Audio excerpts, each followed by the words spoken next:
Hello everyone, this is the second class of your percentage chapter. और कल हमने कुछ चीज़ें पढ़ी थी, वो चीज़ें पढ़ी थी जो आपके परसेंटेज चैप्टर में यूज़ होती हैं। ठीक है, अब आप कहोगे कि मैडम रेशियो का चैप्टर तो अलग होता है, परसेंटेज चैप्टर अलग है, लेकिन रेशियो का कुछ पार्ट ऐसा है जो परसेंटेज में आता है, जैसे कि ए, वो आपको जब आप क्वेश्चन करोगे आपको समझ में आएगा। लेकिन बहुत इंपॉर्टेंट पॉइंट यहाँ पर नोट करने वाला ये है कि जब तक आप बेसिक चीज़ें नहीं पढ़ोगे तब तक आप बड़े सवाल नहीं बना सकते।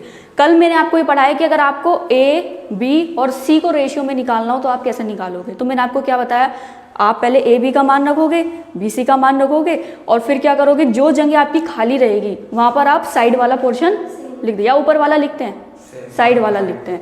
अब हम देखेंगे, अगर आपको 3 डाटा दे रखा हो, यानी ए बी का दे रखा हो, बी सी का दे रखा हो और सी डी का दे रखा हो।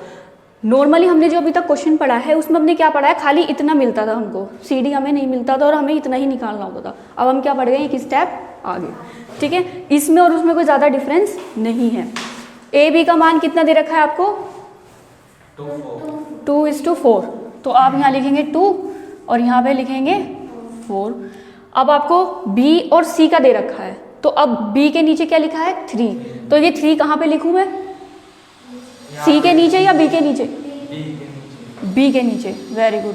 और ये 2 कहाँ पर आ जाएगा, सी। अब मुझे ये भी बताइए कि यहाँ पे 2 लिखूँ या यहाँ पे लिखूँ, नीचे 3 के बराबर, वेरी गुड। क्योंकि जब ये दोनों साथ आए तो ये दोनों भी साथ आएंगे। अब इसी तरीके से सी के नीचे क्या लिखा है, 4। वो सी कहाँ पर आएगा, सी की वैल्यू यहाँ पर 2 के नीचे। ये पहली लेयर बनी है, ये सेकंड, और जो थर्ड बनेगी वो मिक्स में कभी नहीं बनती कि आप ऊपर लिख दोगे नीचे लिख दोगे, मिक्स करके आपको वैल्यू नहीं लिखनी है। सी के नीचे 4 लिखा हुआ है तो सी के नीचे 4 आ जाएगा, 2 तो ऑलरेडी लिखा है तो यहाँ आ जाएगा 4। और डी के नीचे क्या आएगा, 2। कौन सी लेयर में आएगा, फर्स्ट में, सेकंड में, थर्ड में, थर्ड में आ जाएगा, ये आ जाएगा 2। अब मैंने आपसे क्या कहा था कि जिन भी वैल्यू का स्पेस बच गया है उनके बराबर में क्या आ जाएगी, हमारी साइड वाली वैल्यू आ जाएगी। अब मुझे बताइए, एक तो ये स्पेस बचा है, एक ये स्पेस बचा है, एक ये बचा है, एक ये और एक ये 2 बचे हैं। आप बताओ यहाँ पे क्या आएगा, 4, वेरी गुड। और यहाँ पे क्या आएगा, आप ये बताइए, 4 ही आएगा। अच्छा, रीज़न क्या है इसका, क्योंकि उसके बराबर में 4 ही है, क्योंकि जब यहाँ पर 4 है तो ऑब्वियसली यहाँ पे भी 4 ही आएगा। अब यहाँ पे क्या आ जाएगा, 2 आ जाएगा, यहाँ क्या आ जाएगा, 3 आ जाएगा, और यहाँ पर क्या आ जाएगा, यहाँ दोनों पर 4, वेरी गुड। अब मैंने आपसे क्या कहा था कि आपको इसे मल्टीप्लाई करना है, प्लस करना है, माइनस करना है, क्या करना है इसको, मल्टीप्लाई। तो मल्टीप्लाई कर देंगे, करिए, 2 3 जा एंड 6 4 जा 12, 24 रेशियो में, 4 3 जा 12 और 12 4 जा 48। अब आपको क्या करनी है, टेबल भी याद करनी है, सिर्फ इसलिए ताकि आप जब भी सवाल करो तो आपको उसके पता है 2 फायदे हैं। बेसिकली 2 फायदे होते हैं किसी भी चीज़ को लर्न करने के। अब जैसे अगर मैं आपसे कह रही हूँ कि आपको भाई टेबल याद करनी है, तो टेबल याद करने का पर्पस क्या है, अभी यहाँ पे छोटी वैल्यू है, कल को यहाँ पे बड़ी वैल्यू आएगी, अभी आपका लेवल बढ़ेगा, जब आप और डिफिकल्ट सवाल करोगे तो आपको काटने में प्रॉब्लम आएगी। जैसे मैंने आपको कल क्या बताया, ऊपर लिखा है 125, नीचे लिखा है 500, तो आपने मुझसे क्या कहा था कि यहाँ पे 0 तो है नहीं तो हम कैंसिल नहीं कर सकते, लेकिन किसी ऐसी टेबल से ज़रूर काट सकते हैं जो इन दोनों से कट रहा हो। और हाँ, ये भी बताया था कि यहाँ पे और यहाँ पे एक ही टेबल से काटते हैं, तो कौन से 5 से कटेगा, ये क्यों कटेगा 5 से, रीज़न भी बताया था मैंने, हाँ, क्योंकि लास्ट में 5 और 0 है। ठीक है, इस तरीके से। अब देखिए, 4 3 जा 12 और 12 4 जा होते हैं 48, 4 2 जा 8, 8 4 जा 32, 4 2 जा 8 और 8 2 जा 16। तो ए की ये वैल्यू आ गई, बी की ये आ गई, सी की ये आ गई और डी की ये आ गई। This is our final answer. इसमें किसी को डाउट है आपको तो आप पूछ सकते हो, आगे समझ में। अब आप इसे नोट कर लो, इसके जैसा एक सवाल और मैं आपको फिर पढ़ाऊंगी। ये है तो परसेंटेज का ही एक पार्ट है। जब आप रेशियो परसेंटेज चैप्टर एक्चुअल में लगाओगे ना, उसके बड़े बड़े सवाल, उसके अंदर रेशियो का इस्तेमाल किया गया है। लेकिन हाँ, जब आप रेशियो चैप्टर अलग से पढ़ोगे तो इसमें बहुत सी चीज़ें ऐड हो जाएंगी। ये उसका एक छोटा सा पार्ट है ताकि आपको प्रॉब्लम ना आए।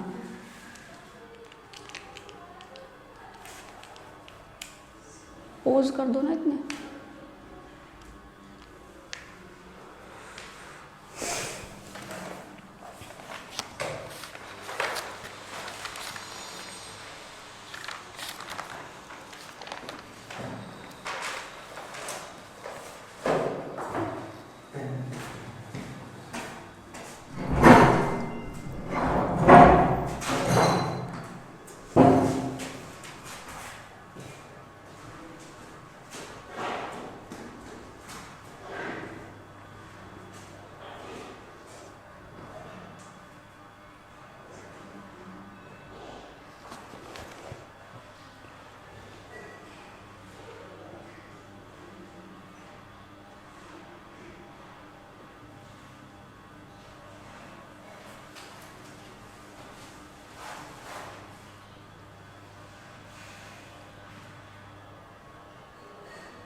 कर लिया ये नोट आपने? कर लिया? ये नहीं किया?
हो गया?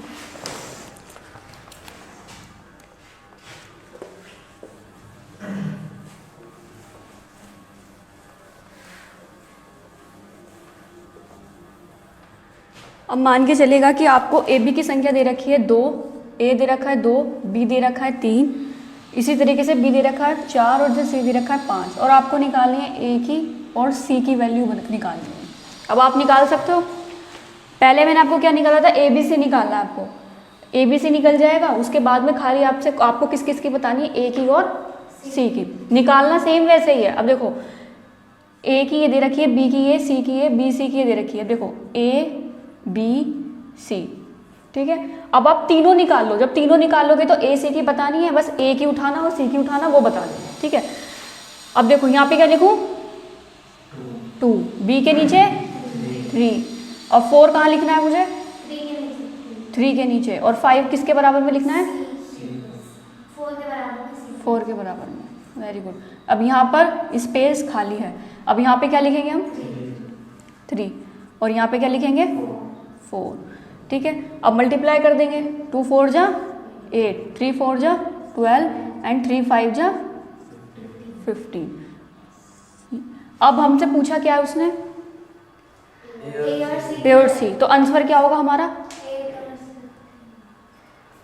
12। नहीं, उसने हमसे पूछा है ए और सी पूछा है, तो ए के नीचे क्या लिखूँ मैं? ए की वैल्यू क्या निकल कर आई है? 8, ठीक है। इसका रेशियो पूछा है, और सी के नीचे क्या लिखूँ अब? 15। बस यही तो आंसर आया हमारा, 8 और 15। तो आपको कंफ्यूज नहीं होना है। कल को वो आपको वैल्यू ऐसी देगा आपको, लेकिन आपको क्या निकालना है? तीनों निकालने के बाद में आपको जो पूछेगा बस उसका जवाब देना। हो सकता है वो पूछता आपसे कि खाली आपको ए और बी की वैल्यू निकालनी है, तो आंसर क्या होता? 8 और 12, 8 और 12, क्योंकि 15 सी की वैल्यू निकल कर आई है मल्टीप्लाई कर, ठीक है। तो ये जो हमारी वैल्यू निकल कर आई है, ये ए की आई है, ये बी की आई है, सी की आई है। ये निकालने के बाद आपको क्वेश्चन में देखा है आपसे उसने पूछा क्या है, ठीक है। अब आप ये क्वेश्चन नोट करें, और आप थोड़ा ना जल्दी नोट करो ताकि हम जल्दी जल्दी।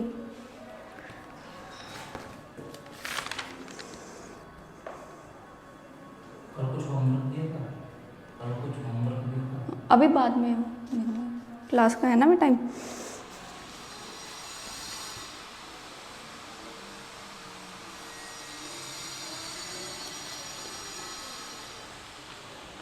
जब आप रेशियो वाला चैप्टर पढ़ोगे ना, तो ये चीज़ आप ऑलरेडी पढ़ चुके होंगे, तो इससे जब और डिफरेंट चीज़ें इसकी पढ़ोगे ना, तो आपको डिफिकल्ट वो चैप्टर नहीं लगेगा। और जब परसेंटेज करोगे ना, वो थोड़ी और आगे बढ़ोगे परसेंटेज में, तो इसका यूज़ मिलेगा ना, तो आपको और अच्छा लगेगा कि आपने पढ़ लिया ऑलरेडी।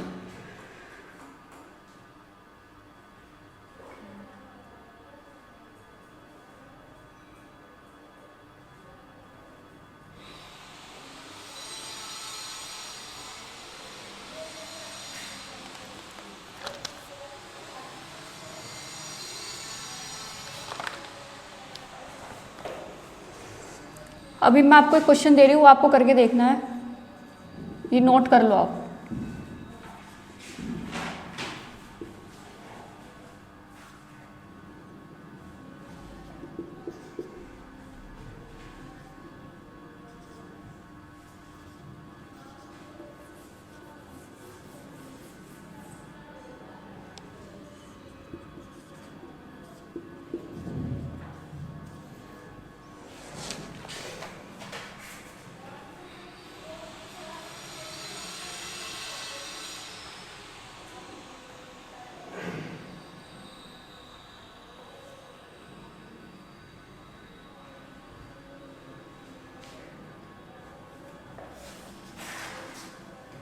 इसकी वैल्यू निकालनी है आपको, जैसे मैंने आपको फर्स्ट पढ़ाया था ना, ए के नीचे ए, बी के नीचे बी, फिर बी के यहाँ पे आ जाएगा, फिर ये यहाँ आ जाएगा। ऐसे करो इस क्वेश्चन को, कोशिश करो आप बनाने की। मैं चाहूँ तो आपको 3 करा दिए, चौथा भी मैं ही करा सकती हूँ, 5वां भी मैं ही करा सकती हूँ, लेकिन आपको खुद करके देखना है कि क्या हमने पिछला समझा है या नहीं समझा है, कहाँ डाउट आ रहा है।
हो गया?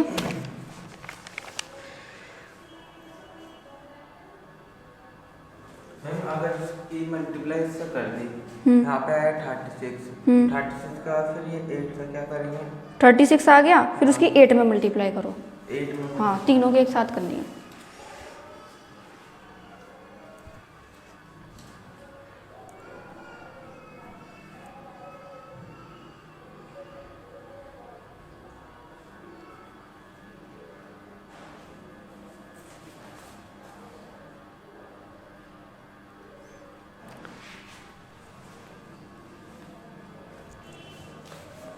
चलो देखो, मैं कराती हूँ आपके क्वेश्चन, आप देख लो, ठीक है।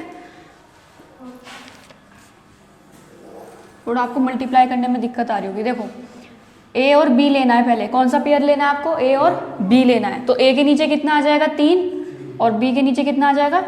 4। ये तो हो गया, ठीक है। अब क्या करना है हमें? बी और सी को लेना है, इन दोनों को लेना है। तो 5 यहाँ आ जाएगा और 7 कहाँ जाएगा? 5 के बराबर में। ऐसे किया है आपने? ऐसे किया है। अब बताओ सी की वैल्यू अब देखो, बी और सी की वैल्यू निकाल दी। अब 8 और 9 लिखना है मेरे को। तो ये सी के नीचे आएगा, यानी कि थर्ड लाइन में आएगा। ये आपकी फर्स्ट लाइन है, ये सेकंड है, और ये क्या आपकी थर्ड लाइन है। तो तीसरा पेयर भी कौन सी लाइन में आएगा? थर्ड में आएगा, और जिसकी वैल्यू जिस अल्फ़ाबेट पे उसके नीचे आएगी। यानी सी की वैल्यू क्या है? 8, तो वो सी के नीचे आ जाएगी। और डी की वैल्यू क्या है? 9। ये थर्ड पेयर है तो थर्ड लाइन में ही आएगा, ठीक है। यहाँ आ गया 9। ऐसी वैल्यू सेट करिए। अब आपने कोई मिस्टेक तो नहीं की ना वैल्यू सेट करने में? अब देखो, ये स्पेस खाली है, ये स्पेस खाली है, एक ये है, और 2 स्पेस ये खाली है।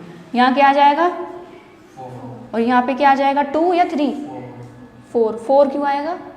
बराबर में 4 है, ठीक है। यहाँ पे क्या आएगा 7, यहाँ क्या आएगा 5, और यहाँ क्या आएगा 5 8।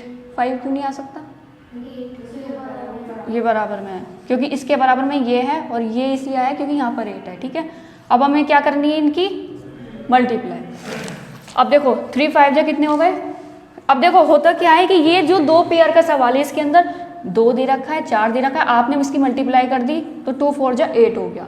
अब यहाँ पर 2 है, 3 है, 4 है, 2 है, कितने भी नंबर हो कल को आपको इनकी मल्टीप्लाई करनी है। मल्टीप्लाई करने का मतलब है इन दोनों की करोगे 6 आ गया, 2 3 जा 6 आ गया, 6 4 जा कितने होगा 24, और 24 2 जा, ऐसे करके आपको मल्टीप्लाई करते चली जानी है जितनी भी आपकी सीरीज जाएगी। सीरीज का मतलब वो जितनी भी आपकी लाइन जाएगी आगे तक।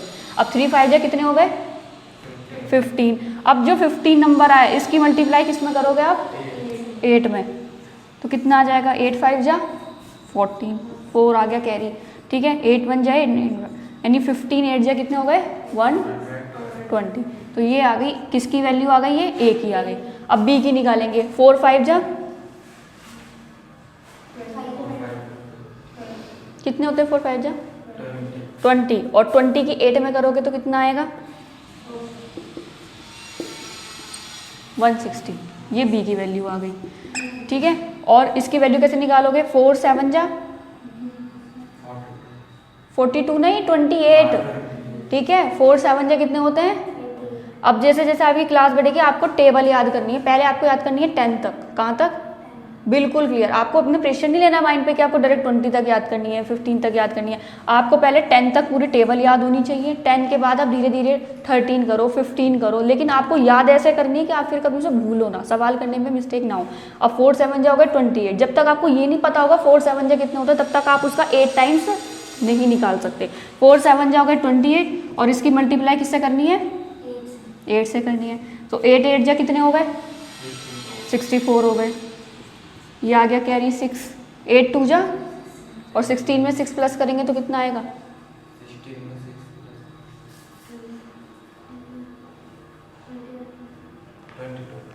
22 आएगा, ठीक है। अब देखो 4 7 जा कितने हो गए 28, ठीक है। आंसर सेम आएगा, या तो अब नीचे से मल्टीप्लाई करनी चालू करो। जैसे 7 9 जा कितने हो गए 63। अब 63 में किसकी मल्टीप्लाई करनी है 4 की। 4 3 जा 12, 4 6 जा हाँ 22 24, और 24 में कितना जोड़ना है 1, वेरी गुड, यानी 252। तो ये ए की वैल्यू आ गई, ये ए है, ये बी है, ये सी है, और ये डी है। अब आप मुझे ये बताओ नोट करने से पहले कि इसको अच्छे से देख लो कि इसमें कोई दिक्कत तो नहीं किसी भी स्टेप में। ए के नीचे मैंने 3 लिख दिया, बी के नीचे 4 लिख दिया, बी के नीचे 5 था तो वो कौन सी लाइन में आएगा सेकंड में, मैंने यहाँ लिख दिया। सी के नीचे 7 था, मैंने यहाँ लिख दिया, ठीक है। लाइनों पे क्लिक अभी मत माइंड क्लिक करना हो क्योंकि वो तो हमने सेम उतारा है, ठीक है। थर्ड लाइन में क्या आएगा 8, किसके ऊपर सी के ऊपर, यहाँ लिख दिया। डी के नीचे क्या आ जाएगा 9, लाइन खींचेंगे, जो स्पेस खाली होगा उसके बराबर में बराबर वाली वैल्यू शिफ्ट होती चली जाएंगी और आपको मल्टीप्लाई करना है। अब नोट कर लो, नोट कर लिया, सही था आपका, वेरी गुड।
हो गया नोट, चलो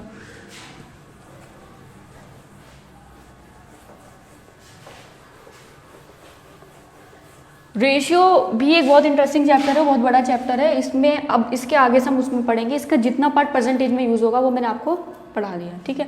अब आप अपनी कॉपी में हेडिंग डालिए, संख्याओं का प्रतिशत निकालना।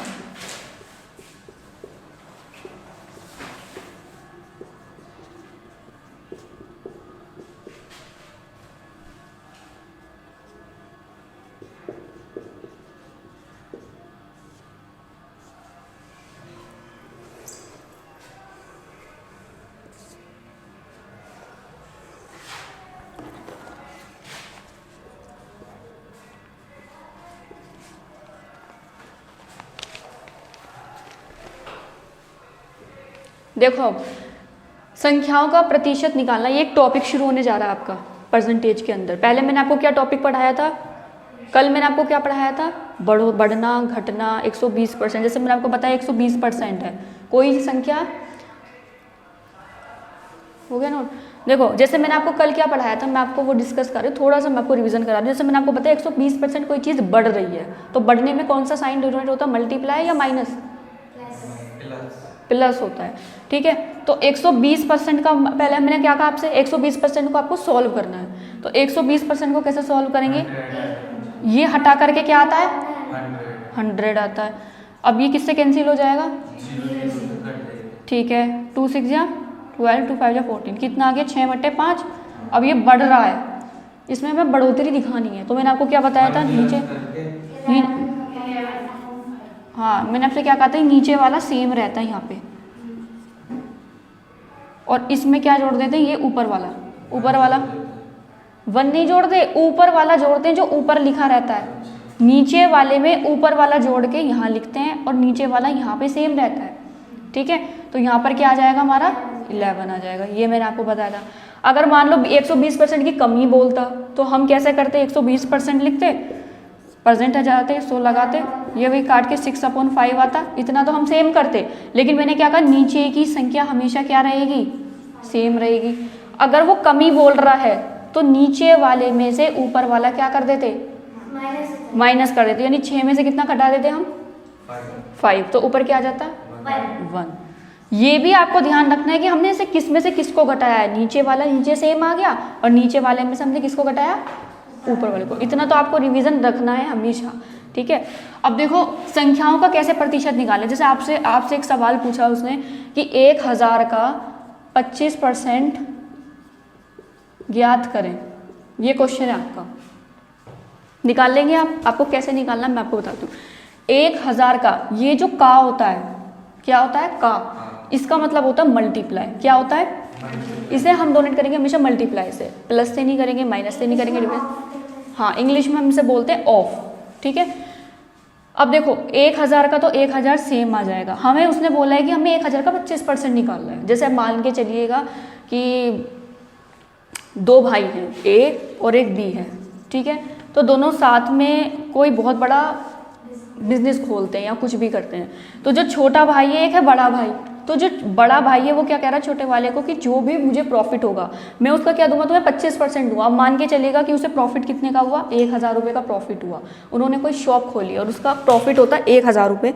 तो जो बड़ा भाई है वो छोटे से बोलते हैं कि मैं तुम्हें क्या दूंगा, प्रॉफिट का 25% दूंगा। अब उसे ये निकालना है कि एक्चुअल में 25% यानी मुझे मिलेगा कितना, 25% होता कितना है। और उसे इतना तो पता है कि मेरे बड़े भाई को कितने मिले, 1000 मिले, 2000 मिले, लेकिन उसे ये पता होना चाहिए कि 25% कितना मिलेगा मुझे। तो आप उसे क्या सीखना पड़ेगा, निकालना सीखना पड़ेगा। कैसे निकालेगा वो, 1000 का 1000 का मतलब क्या बताया मैंने, इसका नीचे मल्टीप्लाई 25%, 25 आ गया, परसेंट है तो मैंने क्या बताया था, परसेंटेज हटेगा तो 100 लग जाएगा, ठीक है। अब आपको इसे काटना है, काट सकते हैं आप बहुत इजी तरीके से। यहाँ पे 2 जीरो हैं, यहाँ 2 जीरो हैं, तो 2 जीरो से 2 जीरो काट दूं मैं, कट गई। क्या बचा, ऊपर 10 बचा, इधर क्या बचा,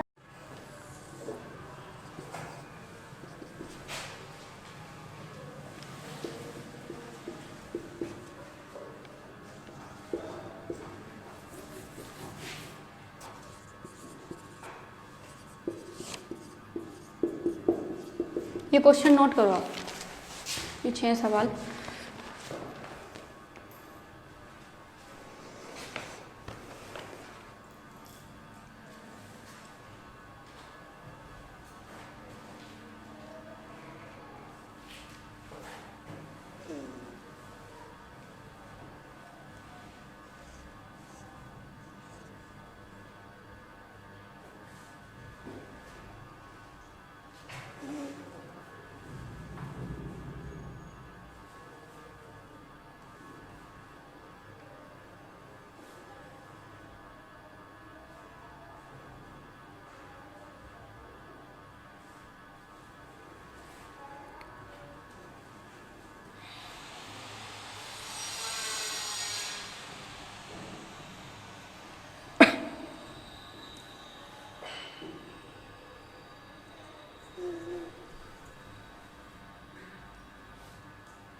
लिख लिया आपने।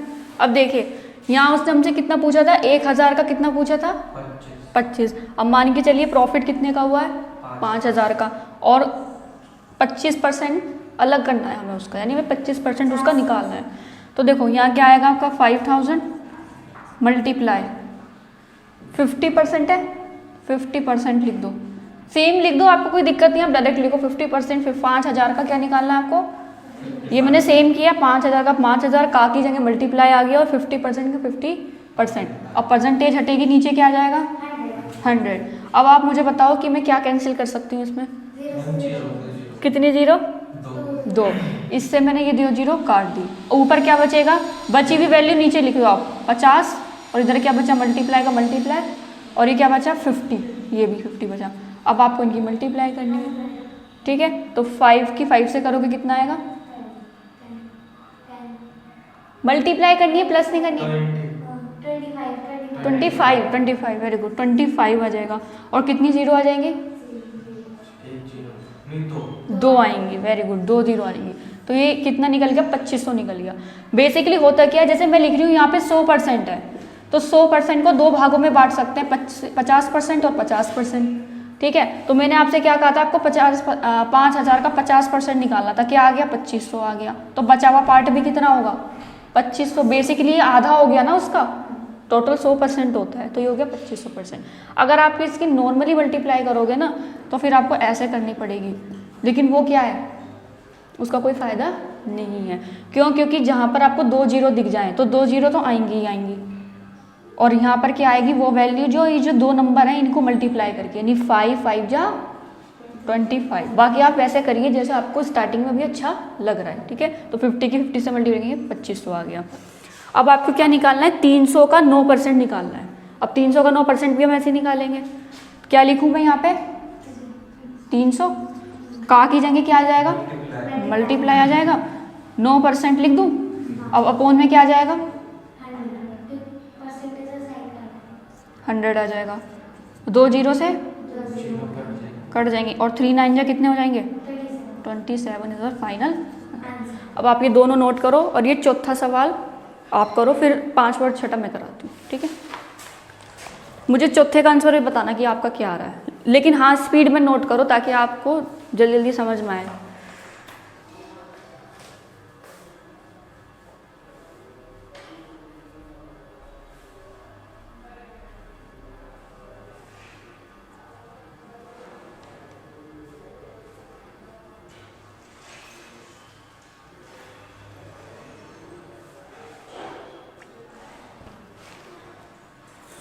ये रहा 300 वाला,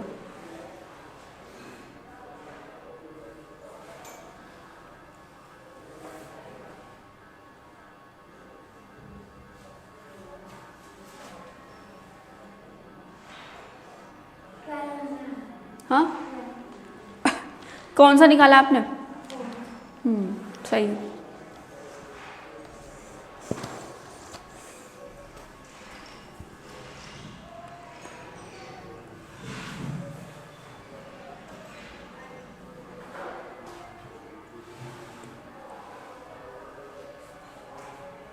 आप वो निकालो इतने 5th,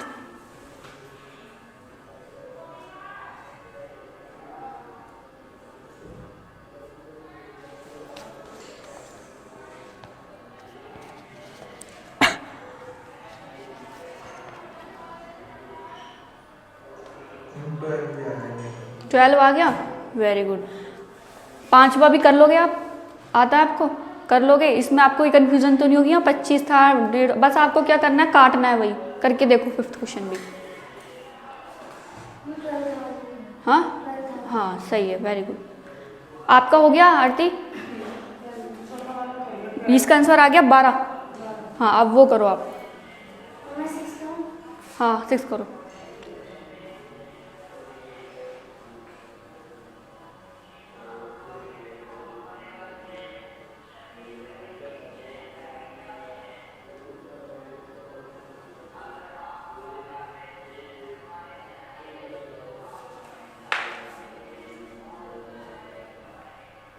हम ये वाली जीरो भी कटेगी, मर्जी आपकी, लेकिन ये दोनों सेम सेम यहाँ से कट रही हैं। या तो आप एक इससे काट दोगे तो एक बचेगी, फिर यहाँ पे काट देना एक।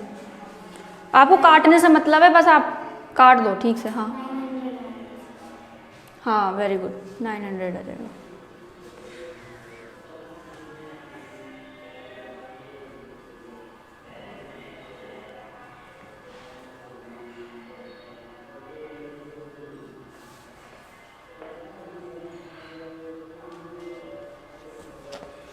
कितनी जीरो काट दी आपने, दिखाना।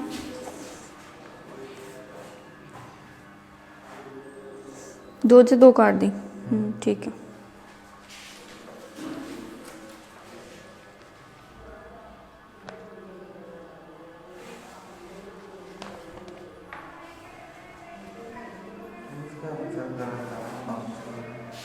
अरे ये वैल्यू आपने गलत उतारी है, 800 नहीं है ये 8000 है, एक जीरो का इसलिए अंतर आ रहा है।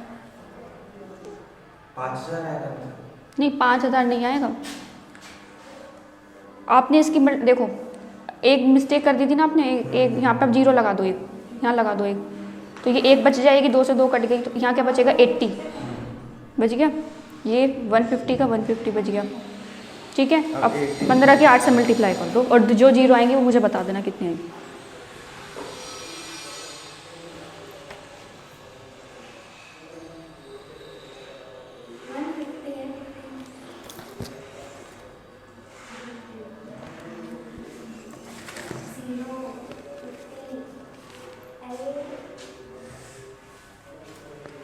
हो गया, कितना आया, कितनी जीरो आ रही है। 15 को 8 से मल्टीप्लाई करने पे क्या आया आपका 20 आ गया। और जीरो कितनी लगाएंगे आप, एक तो 80 के साथ बच रही है जीरो आपकी, और एक 15 के साथ बच रही है, तो 2 आ जाएंगी। तो टोटल जीरो कितनी हो गई 3, एक 120 वाली हो गई, तो 12000 हो गए आंसर, ठीक है। अब देखो यहाँ पे मैं कराती हूँ, देखो 600 का 2% तो आपने निकाल दिया, 600 लिखा, इसका 2% ये काट दिया आपने, कितना आ गया 12 आ गया, ठीक है। अब देखो ये वाला क्वेश्चन है, इसमें हमने 8000 का पूछा है उसने, यहाँ लिखा हमने 8000, तो जीरो का आपको बहुत ध्यान रखना है, यहाँ का मतलब है मल्टीप्लाई, ये क्या है 150, परसेंटेज हटेगा नीचे आ गया 100। अब ये आपको आप पे डिपेंड करता है कि जो 2 जीरो, ये जो आपको जीरो है दिख रही है इस आसमान में, आपको इसे कैसे काटनी है। जैसे ये 2 जीरो हैं, इससे इन्हें कैंसिल कर दो सीधा सीधा, ठीक है। आपकी मर्जी, लो मैं ऐसे काट दूँ, ये ऐसे काट दूँ, तो यहाँ कितनी बची 800, ठीक है। और यहाँ की कितनी बची, यहाँ कोई जीरो नहीं बची, 800 इंटू 15। अब 15 की 8 से मल्टीप्लाई करेंगे आप, तो कितना आएगा, 15 की 8 से मल्टीप्लाई करके क्या है आपका 120। तो 15 की 8 से मल्टीप्लाई करने पे क्या आता है, 15 8 कितने होते हैं 120। और कितनी जीरो आएंगी अभी, और 2 जीरो, कौन सी वाली, ये वाली, ठीक है। ये आ गया हमारा 12000। अगर मैं ऐसे काट रही होती तब भी कोई फर्क नहीं होता, ये 2 कट गई, बस ये एक जीरो यहाँ रह गई, एक जीरो रह गई, तो अलग अलग हो गई, वहाँ वो 800 में आ गई थी, ठीक है। तो आप कैसे भी काट सकते हो आप, बस ऊपर नीचे वैल्यू क्या होनी चाहिए, सेम होनी चाहिए, ठीक है। अभी क्या निकालना है, 9000 का 10%, ये निकाल लिया आपने, निकालो आप, निकालो पहले, आपने निकाला ये 9000 का 10%, दिखा।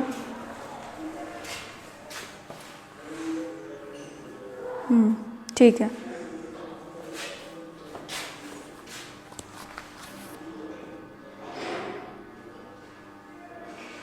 सही है, वेरी गुड। 9000 का 10% मुझे जानना है कि कितना होगा।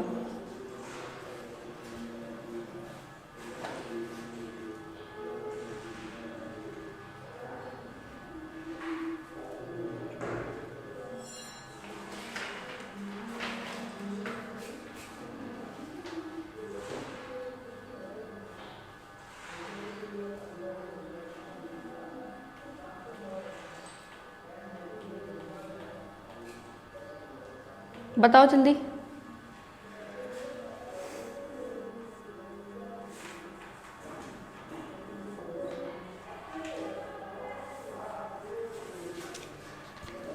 दो जीरो से 2 जीरो काट दी, तो यहाँ पे क्या बचा 90, और 90 की जीरो से करोगे मल्टीप्लाई 10 से करोगे तो 900 आ गया, ठीक है। हाँ ठीक है, देखो ये लिखा मैंने 9000 का, आगे जाएंगे क्या आ गया मल्टीप्लाई, ये क्या आ गया 10%। अब 2 जीरो से क्या कट जाएंगे, 2 जीरो कट जाएंगे। अब क्या बचा है, अब ये देखो आपके पास बचा क्या है मटेरियल, 90 बचा है, सेम का सेम लिख दो, मल्टीप्लाई की मल्टीप्लाई, और 10 का 10, तो कितना बचा 9 का 9 और 2 जीरो ये वाली, यानी 900। ठीक है, ऐसे निकालना है आपको, कंफ्यूज नहीं होना है कि अब यहाँ पे क्या आएगा, सिर्फ जीरो काटी, 90 नहीं काटा हमने, 90 इंटू 10। अब मैं नेक्स्ट टॉपिक शुरू कराने जा रही हूँ, ठीक है। तो उससे पहले मैं चाहती हूँ इसके कुछ मैं 4 क्वेश्चन दूंगी आपको, 4-5 आपको घर से करके लाने, तो मैं अभी दे रही हूँ आपको, ठीक है, इसी टॉपिक के साथ, ताकि मिक्स ना हो, आप होमवर्क डाल के साइड में लिख लोगे।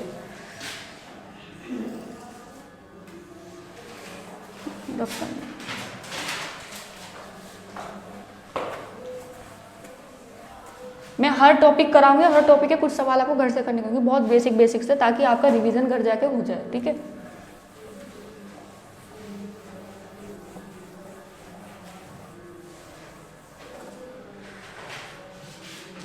ये आपको होमवर्क में करना है, ठीक है। ये आपकी सिर्फ प्रैक्टिस के लिए, आपको बस करके देखना है, फिर मैं आपसे देख लूंगी कि आपने कैसे किया है, या ठीक है।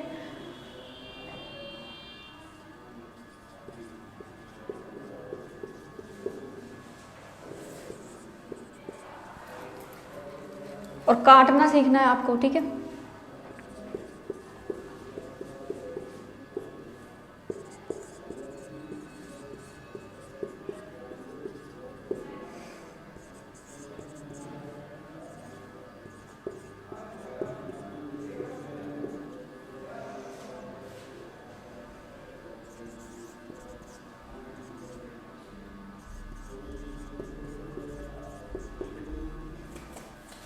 ये 5 सवाल नोट कर लो आप, इसकी प्रैक्टिस करनी है आपको, ठीक है।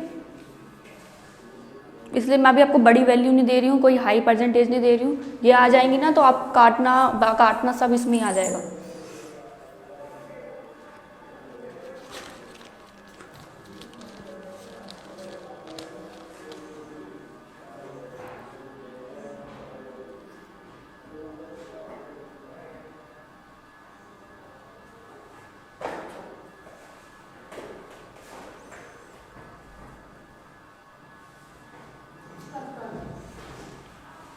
लिख लिया, नोट कर लिया आपने।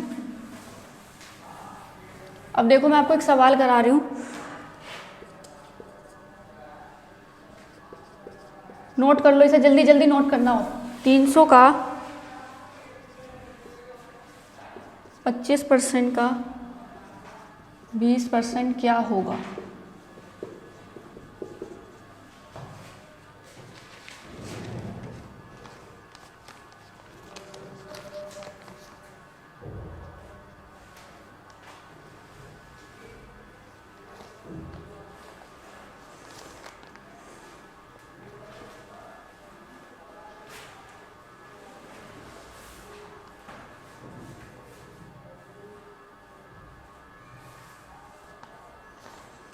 कर लिया नोट आपने? अब देखो हमें उसने क्या बोला है, अभी तक मैंने आपको सिर्फ जो सवाल पढ़ाया आपको इतना पढ़ाया है, वो मैंने इतना ही पढ़ाया है। 300 का 25%, इसका इतना परसेंट, अभी ये पढ़ा है ना हमने। अभी इसमें बोल रहे हैं वो एक स्टेप और आगे का आ गया है, 300 का 25% का 20%। कहने का मतलब ये है कि जो वैल्यू आएगी उसका भी हमें क्या निकालना है, फिर 20% निकालना है। देखो 300 का 300 का की जगह क्या आ जाएगा, मल्टीप्लाई। सेम मैथ की बहुत खास बात है कि जो भी आपको दे रखा है ना, आपको बस उसके अकॉर्डिंग लिखते चले जाना है बस। 25 का 25 परसेंटेज हटेगा 100 आ जाएगा। का लिखा है, अब इसकी जगह क्या लिख दूँ, मल्टीप्लाई। 20 का 20 और नीचे क्या लिख दूँ, 100। अब बताओ किससे क्या काट सकती हूँ मैं, इन 2 जीरो से 2 जीरो काट सकती हूँ, काट दी मैंने। ये 1 जीरो से ये 1 जीरो काट सकती हूँ, काट दी मैंने। अब मैं वो लिख लूँ पहले जो मेरे पास बचा है, ये 3 बचा है, ये क्या बचा है 25 बचा है, नीचे क्या बचेगा 10 बचा है, इनटू में ऊपर क्या बचा है 2 बचा है। अब देखो अब आपको काटना सीखना है, 2 से 10 पे काटेंगे, कितने टाइम्स पे जाएगा 5 पे, क्योंकि 2 1 जा कितने होते हैं 2 और 2 5 जा कितने हो गए 10। अब ये जो 5 बचा है ये किसके नीचे बचा है, 25 के नीचे। क्या 25 5 की टेबल पे नहीं आता, आता है, तो कितने टाइम्स पे जा सकता है 5 5 जा 25, अब देखो थर्ड लास्ट स्टेप, 3 का 3 बचा है इनटू में, ऊपर क्या बचा है 5, तो 3 की 5 से मल्टीप्लाई करेंगे 15। This is our final answer. कहने का मतलब यह है कि उसने 2 स्टेप में आपको सवाल दिया है कि 300 का 25%, फिर उसका भी क्या निकालना था 20% निकालना था। तो मैंने यहाँ लिख दिया 300 इंटू में 25 और परसेंटेज हटा के 100 लगा दिया, का की जगह मल्टीप्लाई आ गया, 20 का 20 आ गया और परसेंटेज हट गई तो 100। अब काटा मैंने कैसे, बहुत ध्यान से, 2 जीरो से 2 जीरो, इस 1 जीरो से 1 जीरो काट दी, तो आपको ध्यान रखना है कि यहाँ पर अभी 10 बच रहा है। तो 3 का 3 इंटू में 25 का 25 और में 10 इंटू में 2 से कितने पे काटा है यहाँ पे 5 पे, और 5 से इसको कितने पे काटा 5 पे, तो ऊपर मल्टीप्लाई में बचा है, तो मल्टीप्लाई कर दी 3 5 जा 15। आगे समझ में, अब नोट करो आपसे।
कर लिया नोट, देखो आप समझे ना।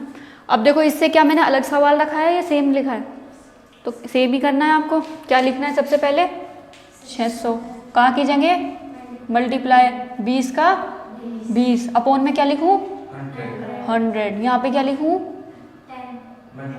मल्टीप्लाई, वेरी गुड, और यहाँ पे क्या लिखूँ 10, वेरी गुड, और यहाँ क्या लिखूँ 100। अब देखो किससे क्या कट रहा है, 2 जीरो से 2 जीरो गई, 1 से ये चली गई, क्या इससे ये भी काट सकती हूँ, काट सकते हैं, ठीक है। अब ऊपर क्या बचा है 1 की कोई वैल्यू नहीं होती, उसे छोड़ दो आप, ये क्या बचा है 2 मल्टीप्लाई, और यहाँ क्या बचा है 6, तो 6 2 जा कितने होते हैं 12। दिस इज अवर फाइनल, ये नोट करो, ये वाला आपको करना है थर्ड।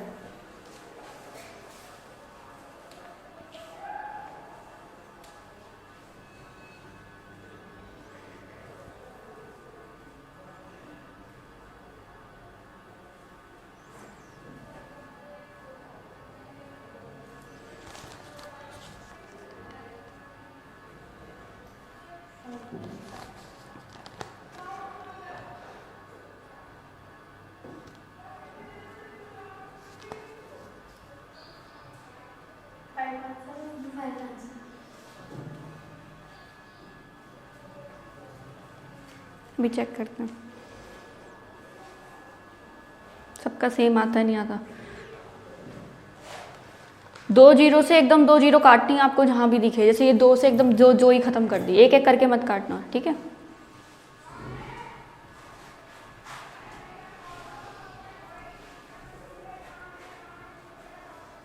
चलो देखो यहाँ क्या है 500, इधर क्या आ जाएगा यहाँ पे अब मल्टीप्लाई, इधर क्या आ जाएगा 10% का 10% लिख दिया।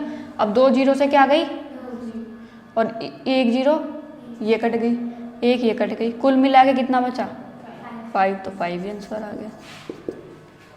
आगे समझ में, कुछ नहीं करना, 0 से 0 काटिए, 2 से 2 काट दी, 1 2 1 2, 5 आंसर आ जाएगा। अच्छा सही निकाला था आपने आंसर, आप नोट कर लो इसको। इसमें कोई ऐसा पार्ट है सवाल में जो आपको डिफिकल्ट लग रहा है काटने में या कुछ में भी?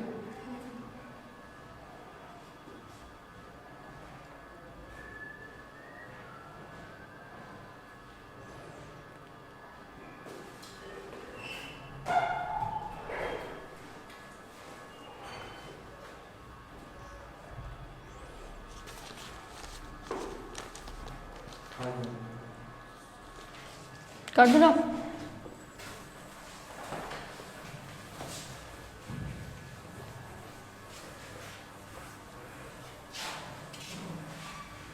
अब एक क्वेश्चन लिखेंगे आप।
ये आपका बहुत इंपॉर्टेंट क्वेश्चन है, जो बिल्कुल कहते हैं ना बिल्कुल बेस से आगे बढ़ करके जो क्वेश्चन है वो है ये, एग्जाम में जो आता ही आता है। लिख लिया आपने? अब देखो मैं आपको क्वेश्चन समझा देती हूँ क्योंकि ये थोड़ा अलग टाइप का क्वेश्चन है। आप ये तक आपको थोड़ा बेसिक टाइप का सिखाया था मैंने, ठीक है। देखो उसने कहा है कि यदि x का मान, ये दो संख्याओं की बात कर रहा है, एक x की बात कर रहा है और एक किसकी बात कर रहा है, y की। उसने कहा यदि x का मान यानी उसकी जो डिजिट है, x का जो मान है वो y के मान से कितना कम है, 25% कम है। हमें तो ये पता ही नहीं है कि x की वैल्यू क्या है, y की वैल्यू क्या है, बस हमें तो वही कह रहा है कि जो x की वैल्यू है ना वो 25% कम है किसकी वैल्यू से, y की वैल्यू से। तो y का जो मान है, जो भी y का मान होगा वो x से ज़्यादा ही रहा होगा भाई। जब ये 25% इससे कम है तो ये इसका कुछ ज़्यादा ही रहा होगा ना। उसने क्या बोला है कि x का मान कितना कम है, 25% कम है किससे, y से कम है, तो y ज़्यादा रहा होगा ना। तो वो कितना ज़्यादा रहा होगा उसने ये पूछा है आपसे। क्वेश्चन समझ में आ गया आपको? कम है, ठीक है। x का कम है तो y का ज़्यादा कितना है। आप ये नहीं कह सकते 25 ही ज़्यादा होगा, आपको वो डिजिट क्या करनी है, निकालनी पड़ेगी। देखो सबसे पहले दो डिजिट है, कौन कौन सी, x और y। तो x यहाँ लिखेंगे, यहाँ लिखेंगे y, ठीक है। उसने अब क्या करते हैं, एक जो दे रखी है आपको x दे रखी है, x के बारे में क्या बता रखा है, 25%, वो 25% कम है, कम है। किससे कम है, y को तो हमें पता ही नहीं, लेकिन इसके बारे में कम से कम ये तो पता है कि 25% कम है। तो y को क्या मानते हैं, 100। अगर y 100 है तो आप मुझे बताओ x कितना हो सकता है। x 25% कम है, 25% कम है, 75। वेरी गुड, ये होगा हमारा 75। आगे समझ में? उसने कहा x का मान y के मान से 25% कम है। तो x का मान क्या है हमें नहीं पता, लेकिन वो किससे कितना कम है, 25% कम है। किससे कम है, y से। y को मैंने क्या कहा, क्या मान लो, 100। अगर इसे मैंने 100 मान लिया है तो x ऑलरेडी कितना हो जाएगा, 25 कम है, तो कितना हो गया, 75 हो गया। अब उसने पूछा क्या आपसे, पढ़ो। 25% कम, तो यहाँ तक तो हमने कर लिया ना, अब यहाँ से पढ़ो। मान से कितना अधिक है, तो y का जो मान है x के मान से कितना अधिक है। तो ये जो हमें निकालना है ना, कितना अधिक है, ये कितना परसेंट अधिक है, ये और लिख लो कि m के मान से कितना परसेंट अधिक है, ये और लिख लो आप। आपको परसेंटेज निकालनी, कितना परसेंट अधिक है, ठीक है। अब देखो y का मान क्या बताना है, y का मान x के मान से कितना अधिक है।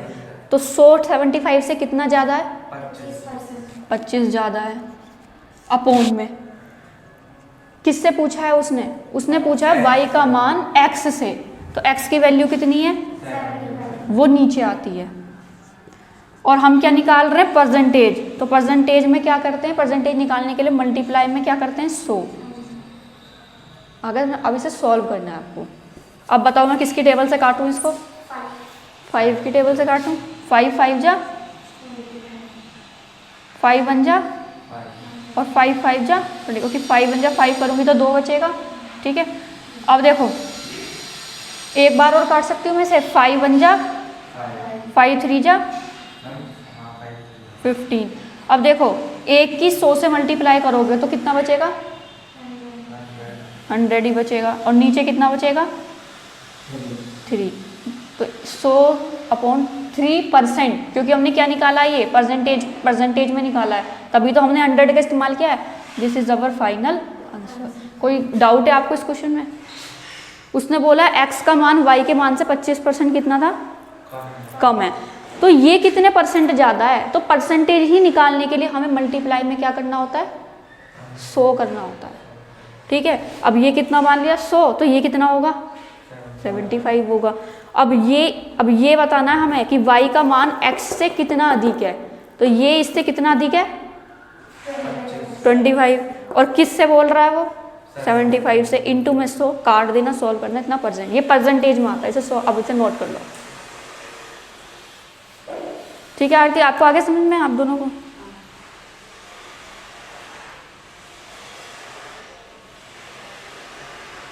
जब आप 10 तक टेबल याद कर लोगे, 20 तक कर लोगे, लास्ट आप 25 तक करना, तो पता है क्या होगा, जैसे ये आपको सॉल्व करना था, तो 25 है, नीचे 75 है, तो 25 3 जा होते हैं 75, ठीक है। तो 25 1 जा 25 और 25 3 जा, तो ये शॉर्ट हो गया, नहीं हो गया। अब 100 से मल्टीप्लाई करोगे 100 और ये 3 का 3 आ जाएगा। लेकिन अभी क्या करना है आपको, जब तक आपको याद नहीं होता है और प्रैक्टिस नहीं होती आपकी, तब तक आपको छोटी टेबल से ही काटना है।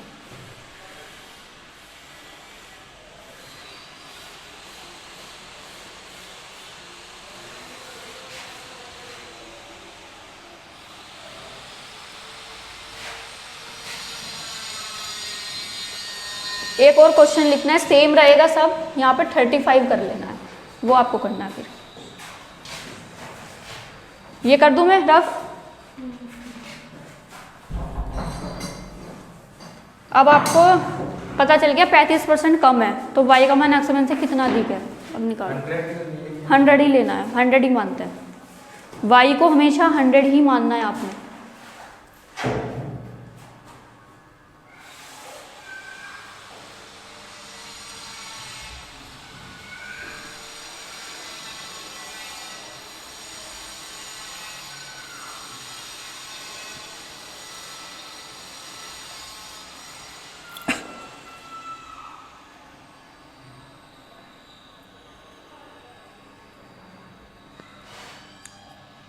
यहाँ लिखोगे x, यहाँ लिखोगे y। अब मुझे बताओ y का मान क्या आएगा, 100, और x का मान कितना आएगा, समझ में आ गया? कैसा आया, कैसा आया? घटाया क्यों है, क्योंकि कम है। क्या कम है, x कम है y से, तो इसकी वैल्यू में से ये घटा देंगे, ठीक है। ये आ गया 65। इसके आगे तक किया किसी ने, किया आपने, करो। अब हमें बताना है कि y का मान इससे कितना ज़्यादा है, तो वही 35 ज़्यादा है, अपोज में ही आ जाएगा, इंटू में 100। ये परसेंट निकालने का तरीका है।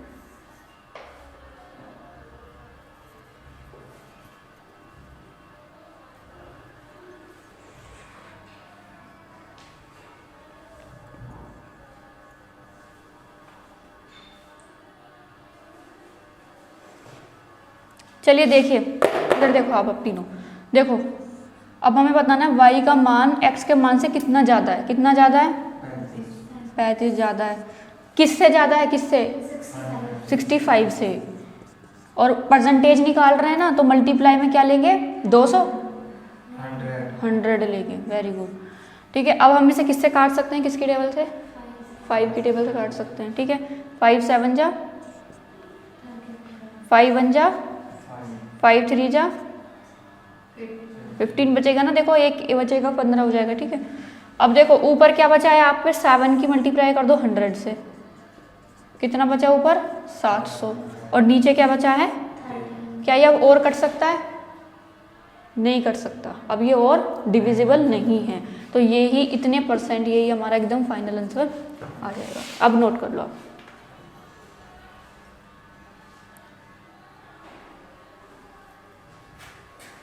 और हमेशा ध्यान रखना, ये जो 100 होता है ये वाला 100 नहीं होता, ये किसका 100 होता है, परसेंटेज निकालने का 100 होता है, ठीक है।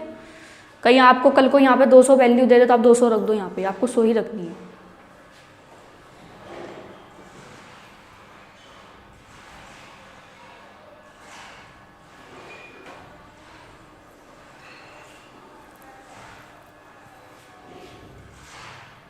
अब एक क्वेश्चन करके दिखाओगे आप मुझे।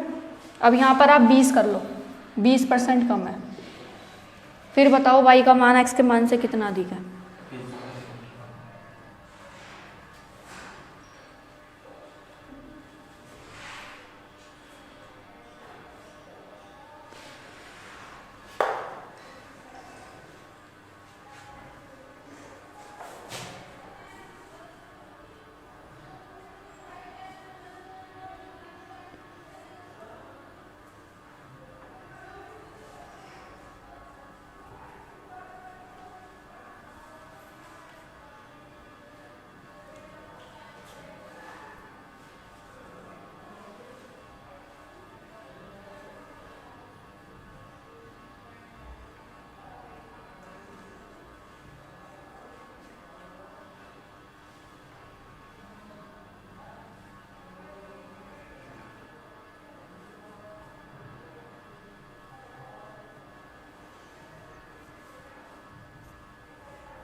चलिए मैं कराती हूँ आपको सवाल।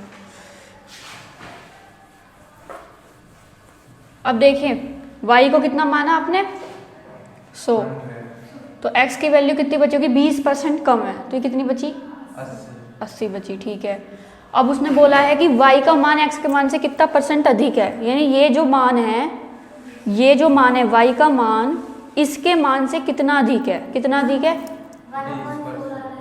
हाँ भी देखती हूँ, हाँ 20%, और अपोन में क्या आ जाएगा 80, और मल्टीप्लाई में किसका, परसेंटेज का 100। अब आपको एक बात ध्यान रखनी है, नीचे वाली जीरो से ऊपर वाली जीरो कटती है, साइड में आपको जीरो काटनी नहीं है। अब देखो एक जीरो से एक जीरो में ये काट दो, 2 1 जा 2 4 जा 2 4 जा 4 नहीं 2 4 जा 8, यहाँ काट दिया आपने। अब 100 की मल्टीप्लाई करनी है 1 से, तो कितना आ जाएगा 100 आ जाएगा, नीचे कितना आ जाएगा 4 आ जाएगा। क्या ये अब और कटेगा या नहीं कटेगा, ये और नहीं कटेगा, अब बताओ, नहीं कटेगा 4 से। देखो जैसे मैंने आपको बताया ना कि 125 लिखा और 500 लिखा है, तो ये 5 से कटेंगे, 5 और 0 लास्ट में आ रही है। उसी तरीके से ये 2 का मल्टीपल है, 2 का कोई भी मल्टीपल, 2 4 6 8 10, वो तो 2 से कटेगा ही कटेगा, और लास्ट में अगर 0 भी आ रही है ऊपर वाले में, ये 2 का नियम है। किसका नियम है, ये 2 का भी लिख लो, आपको याद रह जाती। 2 से कट रही है इसकी पहचान, ये ऊपर 0 आ रही है, नीचे 2 की टेबल में 2 4 आता है, तो कैसे काटेंगे आप, 2 से भी काट सकते हैं, 2 2 जा 2 5 जा 10, और 1 0 ये वाली। क्या 50 अब 2 से कट सकता है, नीचे 2 का मल्टीपल है ऊपर 0 है, अब भी कट सकता है ये, तो 2 2 जा 4, 1 बचा 1 ये 0, 2 5 जा 10, तो 25%, दिस इज अवर फाइनल। आ गया समझ में, ये आपको काटना सीखना पड़ेगा कि क्यों कौन से, ये जब तक आप टेबल याद नहीं करोगे तब तक आपको समझ में नहीं आएगा।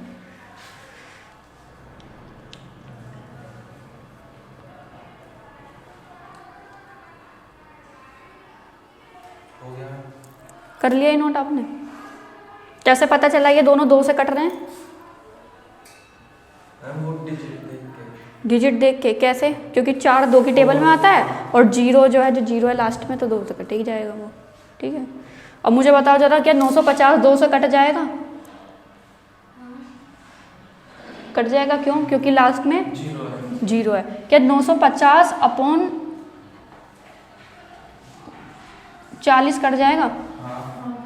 कैसे कट जाएगा?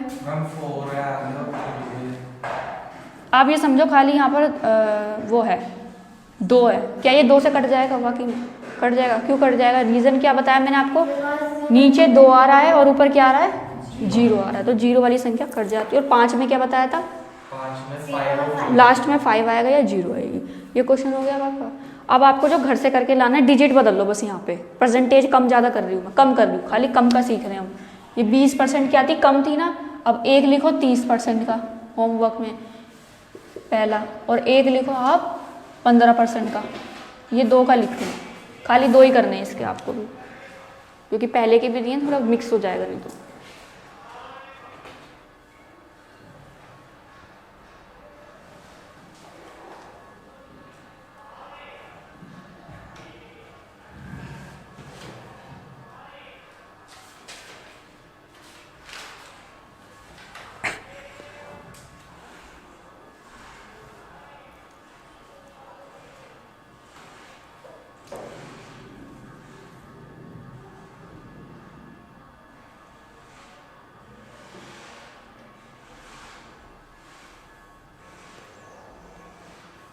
तीस % कम है, एक तो वो सोल्व करना है, पता ये घर पे करना है आपको। लिख लिया? ठीक है, तो आज हम इतना ही पढ़ेंगे मैथ। ठीक है, आपको कोई भी डाउट है आज की क्लास में तो आप अभी पूछ लो मेरे से, क्योंकि मैंने जो आपको सवाल दिए फिर आपको उसमें दिक्कत नहीं आनी चाहिए। आप अपनी कॉपी पे खोल के देखो कि कोई भी ऐसा सवाल तो नहीं है आज का जिसमें लेयर में दिक्कत आ रही है, नंबरिंग करने में दिक्कत आ रही है, या काटने में दिक्कत आ रही है। क्योंकि अभी आपने अगर एक छोटी सी चीज़ भी नहीं पूछी तो आगे बड़े सवालों में वो दिक्कत बन जाएगी फिर।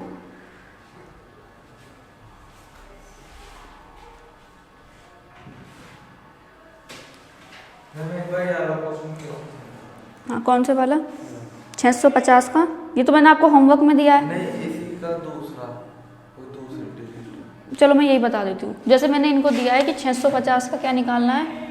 20% निकालना है।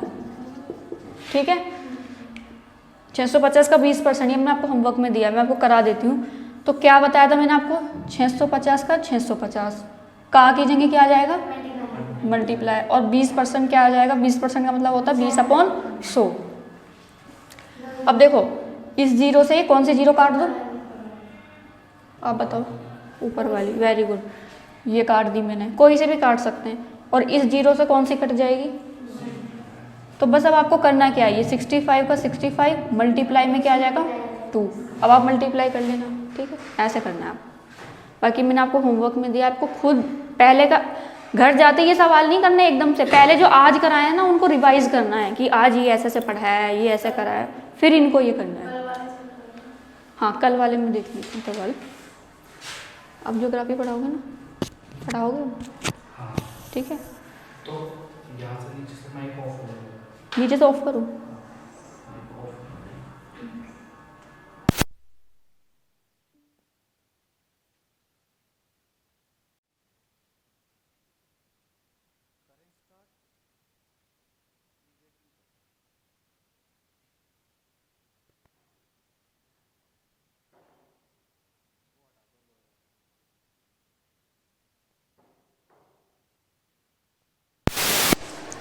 तो चलिए स्टार्ट करते हैं। कल क्या पढ़ा था हमने? पड़ोसी देश कौन से हैं, और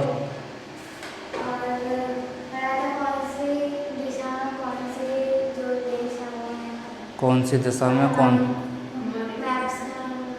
मैप के बारे में पढ़ा था। और याद क्या करा? कौन सी सन में कौन सी लड़ाई हुई थी, किसको क्या बोलते हैं? अच्छी है। पाकिस्तान और भारत के बीच की रेखा को क्या बोलते हैं? हमारा देश कब आज़ाद हुआ था? 15 हैं? अरे बोलो। 1947 में। पक्का आज़ाद हो गया था? पूरा आज़ाद हो गया था या थोड़ा रह गया था? थोड़ा रह गया था। हाँ, कह सकते हैं थोड़ा सा रह गया था, क्योंकि पूरा देश आज़ाद होने के बाद भी गोवा आज़ाद नहीं हुआ था। गोवा को हमने बाद में आज़ाद कराया था, है ना। हमें जाना है दिल्ली वाला। नहीं, हमें जानना चाहिए। तो हमारी बुक में से मैं देखता हूँ कौन कौन से क्वेश्चन हैं। तो हमने पढ़ा था भाई हमारे पड़ोसी देश कौन कौन से हैं। 7 पड़ोसी देश हैं जिनकी सीमा हमसे अटैच है। 2 पड़ोसी देश हैं जिनकी सीमा हमसे अटैच, कौन कौन से हैं वो? श्रीलंका और मालदीव। श्रीलंका और मालदीव। देखो, और हमने पढ़ा था जो पेपर में आता है, दिल्ली पुलिस के पेपर में, एसएससी के पेपर में आता है भाई, रेडक्लिफ लाइन किन 2 देशों के बीच में? भारत और पाकिस्तान। इसे हमने कैसे याद करा था? ये याद रहा था कि जैसे कि जब हमारा वॉर चल रहा था पाकिस्तान के साथ, तो बहुत सारे लोगों ने अपना खून गवाया था। हाँ जी, तो इसलिए जो ब्लड होता है वो रेड कलर का रेड, होता है। तो रेड क्लिफ, ठीक है। और अफ़गानिस्तान और पाकिस्तान के बीच में? अफगानिस्तान और पाकिस्तान के बीच में भी एक पेड़ था, उसका नाम है मैकमोहन। ये चाइना के बीच में थी। हाँ, तो डूरंड कहाँ पे है? डूरंड थी अफगानिस्तान अफ़गानिस्तान और भारत। भारत के बीच में। और एक क्वेश्चन ये था हमारा भाई, जो मैकमोहन लाइन है ये कब खींची गई थी? 27 अप्रैल 1914। हाँ जी, सही जवाब। और जी बताइए, जो नियंत्रण रेखा है जिसे हम एलओसी के नाम से भी जानते हैं, एलओसी एक मूवी भी बनी है इस पर, देखिए सुनिए, एलओसी एक मूवी बनी है। बॉर्डर जैसे मूवी है ना, बॉर्डर की तरह ही एलओसी भी एक मूवी है जिसमें दिखा रखा लाइन ऑफ एक्चुअल कंट्रोल को किस तरीके से हमने जीता था। तो ये कब हुआ था? लाइन एलओसी की जो लाइन खींची थी ये कब खींची थी? एक शिमला समझौते के तहत खींची थी ये लाइन 1972 में। 71 में युद्ध हुआ था हमारा और 72 में हमने ये लाइन खींची। चलो तो भाई आज की एक लाइन डाल देते हैं हम।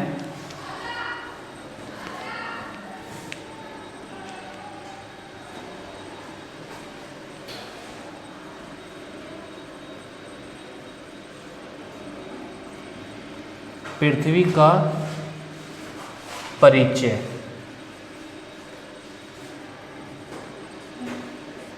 ठीक है, पेन ये किसका है?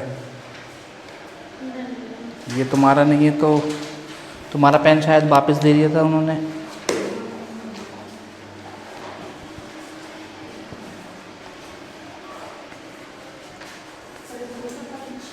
हाँ जी, ये हमने कल भी पढ़ा था।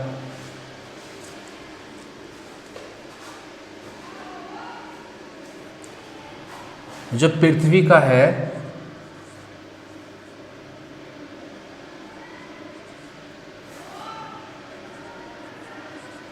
तुमको दिखाई दे रहा है? विषुवतीय, हल्का सा बड़ा कर देते हैं।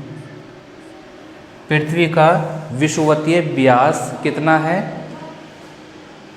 दिख रहा है? नहीं दिख रहा तो इधर की तरफ भी आ जाओ।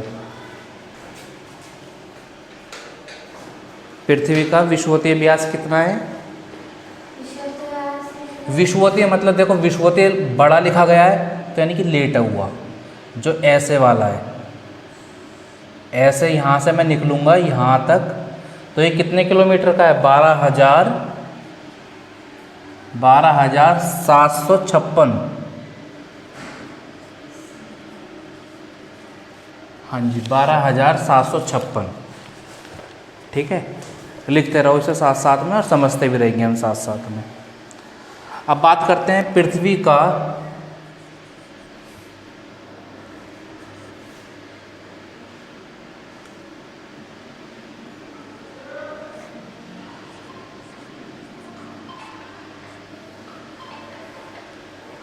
ध्रुवीय व्यास।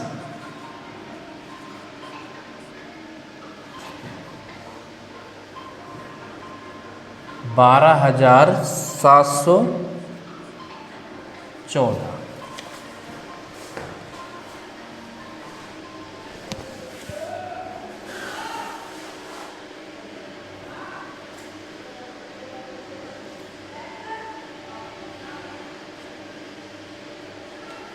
ध्रुवीय मतलब सर जो खड़ा हो। खड़े होते हैं। देखो ये बड़ा लिखा है तो लेटा हुआ है, ये छोटा लिखा है तो इस तरीके से होगा। हमारी पृथ्वी ऐसे होती है ना, तो जो ये वाला है वो ये वाला है, विषुवतीय। और ध्रुवीय वाला कौन सा है? जो सीधे ऐसे चलती है। ठीक है, ये छोटे छोटे ना अपने कॉपी में फिगर भी बना लेना, जिससे क्या रहेगा तुम्हें आगे लॉन्ग टर्म में भी फ़ायदा रहेगा।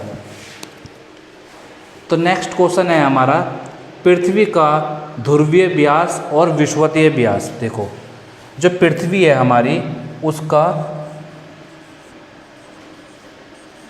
ध्रुवीय प्लस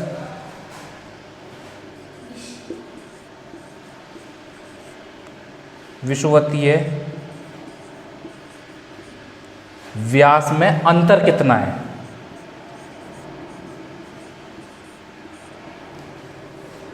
अगर मैं ये देखो 756 ज़्यादा है, 714 कम है। अगर मैं इसमें से ये घटा दूंगा तो कितना आंसर आएगा हमारा? कितना आएगा हमारा आंसर?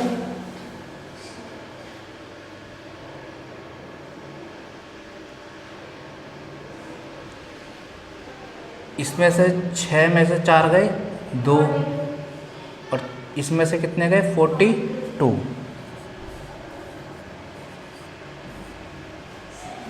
ठीक है,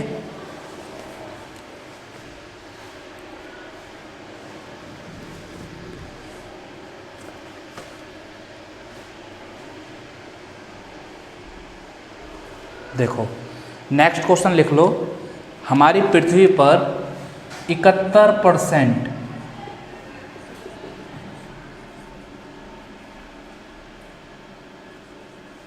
जल है। ठीक है, हमारी पृथ्वी पर 71% क्या है?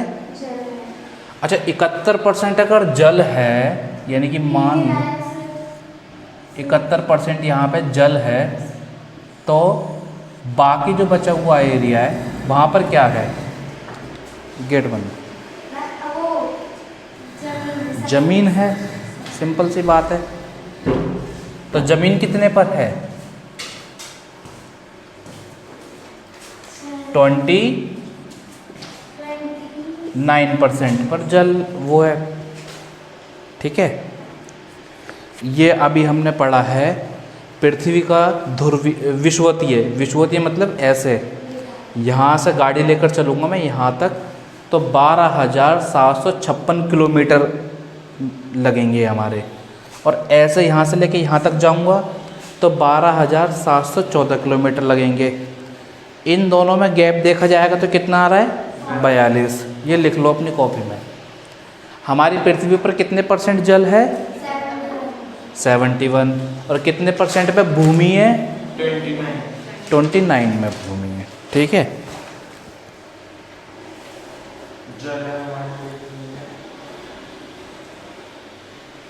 चलो मैं तुम्हें यहीं करा देता हूँ, जब तक लिखो जल्दी जल्दी।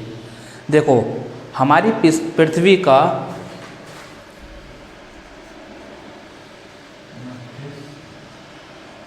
औसत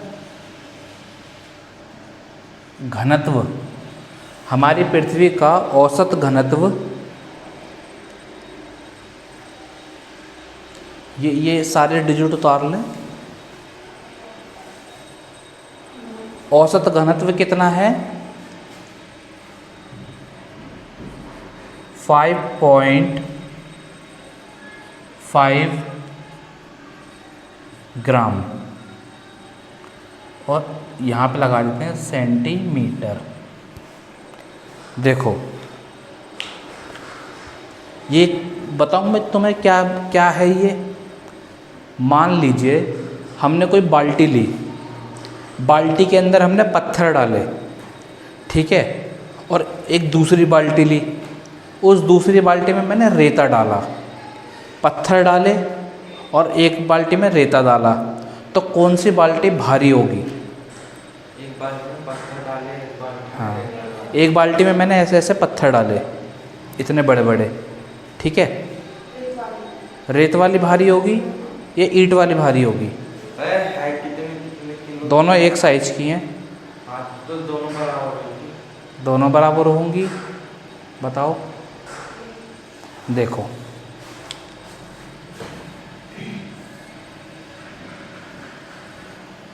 जो ये रेत वाली ली मैंने, ये पूरी ठूस ठूस के भर दी हमने, ठीक है, कोई इसमें हवा लेने की सांस नहीं है। अब जो ये वाली ली मैंने, एक ईंट यहाँ आ गई, एक ईंट ऐसे आ गई, एक ईंट ऐसे आ गई, एक ईंट ऐसे आ गई, तो यहाँ पे क्या है, ये जगह बच रही है खाली। तो इस वजह से इसका जो वजन है, इसका वजन कम होगा और इसका वजन ज़्यादा होगा। अगर ये दोनों सेम ही मटेरियल की, ये मिट्टी भी जिस मिट्टी से ये ईंट बनी है, इसी मिट्टी की इस बाल्टी में भरा गया है, तब जाके ऐसा होगा। ऐसा नहीं हमने कोई और सी मिट्टी यहाँ ले ली, कोई और मिट्टी यहाँ ले ली, तो उस वजह से फिर वजन में डिफरेंस आ जाएगा। तो घनत्व क्या होता है, जो हमारी पृथ्वी है ना, वो 5.5 ग्राम सेंटीमीटर, यानी कि ये पूरी पृथ्वी है, ये बिल्कुल छोटा सा जो डॉट है, यहाँ पे कितना रेता आ रहा है, यहाँ पे रेता आ रहा है 5.5 ग्राम प्रति सेंटीमीटर पे, ये है, यानी कि इतनी ठोस है हमारी पृथ्वी।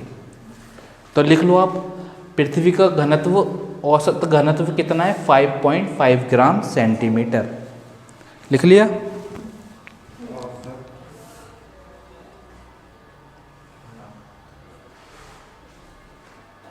ये कहीं का आंसर कहाँ पर, कहीं का आंसर कहाँ पर, अभी ये मैं लिखवा दूंगा आगे।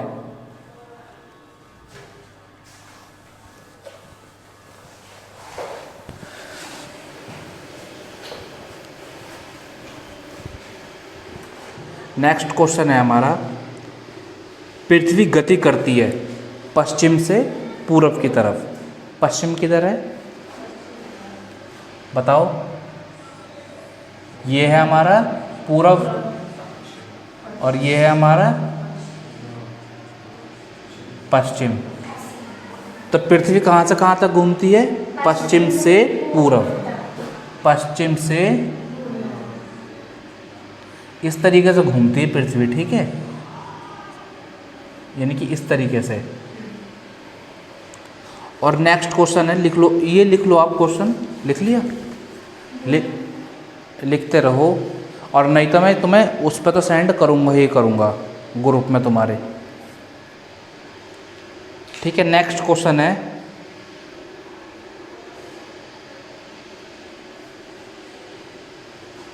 बाकी मैं टेलीग्राम पे ना एक ग्रुप बना दूंगा। टेलीग्राम पे क्या होगा, जैसे कि जो बच्चा ऑनलाइन देख रहा है वो भी देख सकता है। बस कुछ नहीं करना, टेलीग्राम से ये डाउनलोड करना है, वीडियो फ़ोटो लेना है और याद कर लेना है। ये समझ तो लिया ही हमने।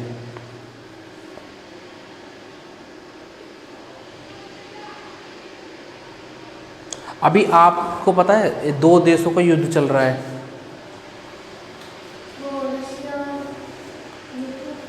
रशिया किस किस का युद्ध चल रहा है अभी, यूक्रेन का। और अभी हाल फिलहाल में युद्ध हुआ है एक और, इजराइल और, इजराइल का नाम सुना है? इजराइल एक देश है, उसका युद्ध चल रहा है, इजराइल और हमास। हमास एक आतंकवादी संगठन है, उसके साथ चल रहा है। इसकी मैं वीडियो लाऊंगा कल परसों में, जैसे भी होगा, बहुत डिटेल में। इजराइल कैसा देश है, क्या है, कहाँ पर है, इस तरीके से, है ना। देखो, तो नेक्स्ट लाइन लिख लो आप, दिन रात होते हैं पृथ्वी के,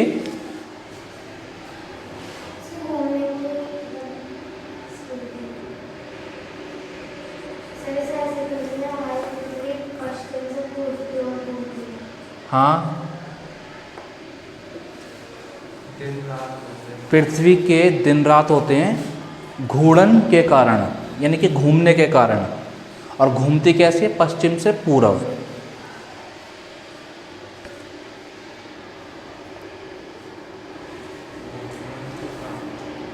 हाँ जी।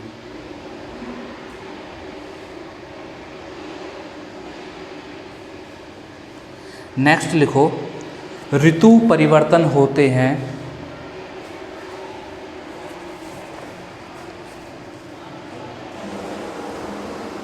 जो चीज़ें समझाने की हैं वो मैं समझा दूंगा। ऋतु परिवर्तन होते हैं पृथ्वी के परिक्रमण के कारण।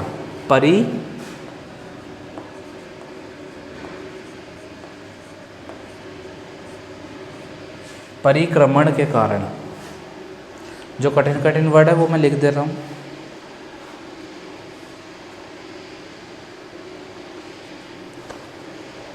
नेक्स्ट लिखो, पृथ्वी 1 घंटे में घूमती है।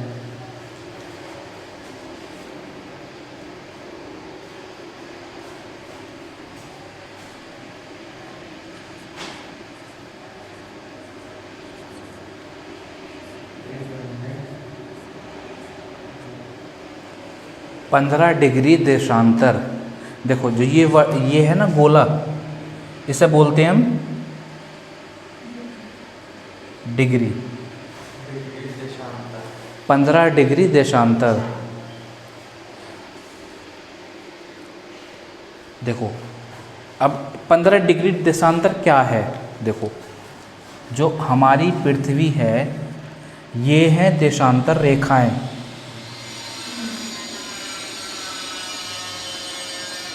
तो जो हमारी पृथ्वी घूमती है ना, मान लो यहाँ से पड़ रहा है सूरज की रोशनी, तो यहाँ पड़ रही है। 1 घंटे बाद वो सूरज की रोशनी कहाँ पड़ेगी? इससे आगे। तो इन दोनों के जो बीच का है 1 घंटे का जो गैप है वो कितना है? 15 डिग्री देशांतर। ठीक है, इस बीच का जो गैप है ये है 15 डिग्री, ये है 0।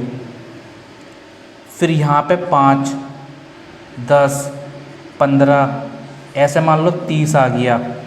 इस तरीके से हमारी पृथ्वी बटी होती है। यहाँ से भी 5, ये -5, ये -10, इस तरीके से यहाँ तक बटी होती है। समझ में आ रहा है? 15 डिग्री देशांतर क्या है? अभी फ़िलहाल इतना याद करो, जैसे जैसे आगे बढ़ेंगे ना हम ज्योग्राफी में, तब तुम्हें डिटेल में पता चलेगा भाई 15 डिग्री देशांतर होता है क्या एक्चुअल में। नेक्स्ट लाइन लिख लो, पृथ्वी अपनी धुरी पर झुकी है 23.5 डिग्री। धुरी पर झुकी है 23.5 डिग्री। धुरी,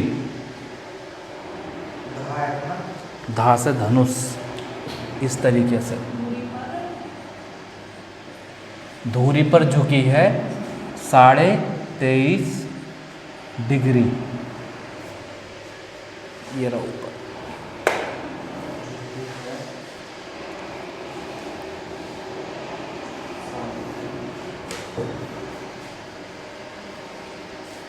ठीक है, नेक्स्ट है पृथ्वी के भूपर्पटी क्रस्ट में प्रचुर मात्रा में उपलब्ध है ऑक्सीजन। पृथ्वी के देखो भूपर्पटी,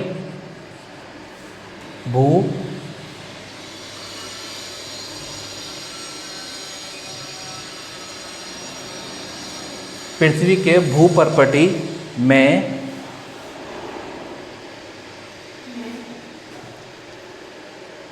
ऑक्सीजन है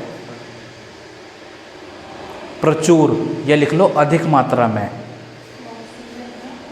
प्रचुर मात्रा में।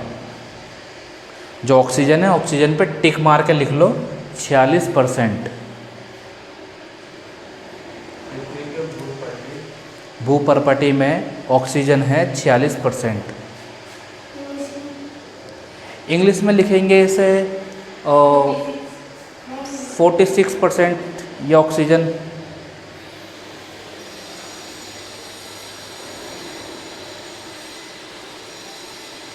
देखो पृथ्वी गोल है, पृथ्वी गोल है, ये कहा, किसी ने कहा होगा पहली बार, तुमने मैथ में पढ़ा होगा पाइथागोरस, पाइथागोरस थ्योरम भी आती है ना। तो पाइथागोरस ने पहली बार बोला था पृथ्वी गोल है। तो लिख लो, ये लिख रहा पाइथागोरस।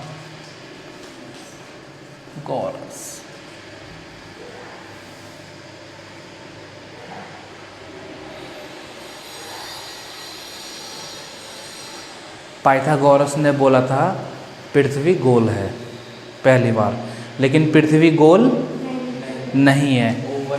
अच्छा, पृथ्वी, मैंने अभी एक आंसर दिया था आपको, पृथ्वी अपनी धुरी पर कितने डिग्री झुकी है? 23.5। यानी कि मान लो पृथ्वी ऐसे है, तो पृथ्वी कैसे झुकी है? ऐसे झुकी है, टेढ़ी। ठीक है।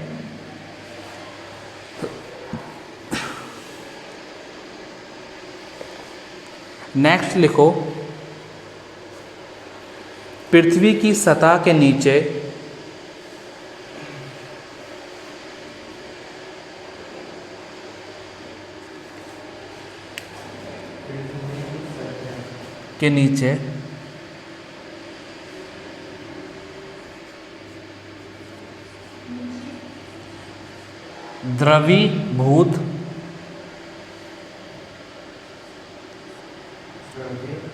द्रवीभूत शैल कहलाता है मैग्मा।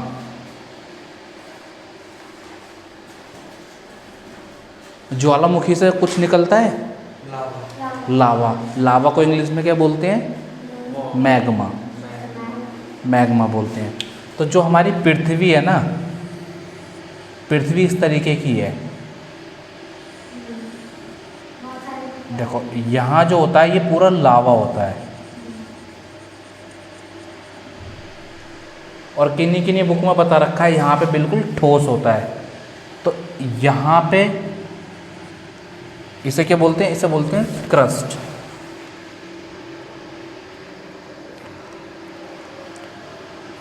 कोर, कोर सीमा, सीमा रहता है ये वाला हिस्सा हमारा,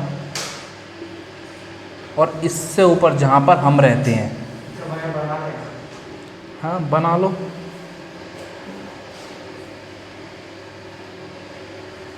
ये होता है सियाल, जिसे क्रस्ट भी बोलते हैं। जो सबसे अंदर वाला हिस्सा है ना, यहाँ पे तो होता है ठोस, बिल्कुल पत्थर की तरह ठोस। पत्थर की तरह ठोस के ऊपर क्या होता है? मैग्मा। ज्वालामुखी के अंदर से जो गरम गरम निकलता है ना, वो होता है।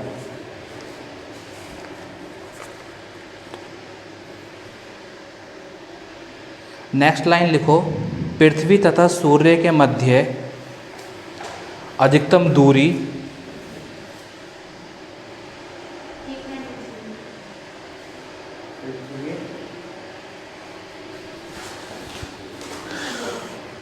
पृथ्वी तथा सूर्य के मध्य अधिकतम दूरी 4 जुलाई को होती है, जिसे हम अपसौर के नाम से भी जानते हैं।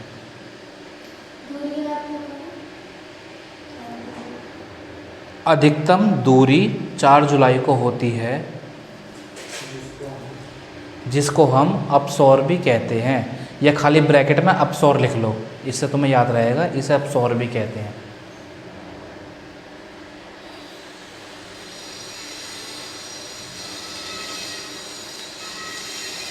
अब नेक्स्ट टाइम लिखो, पृथ्वी तथा सूर्य के मध्य निकटतम दूरी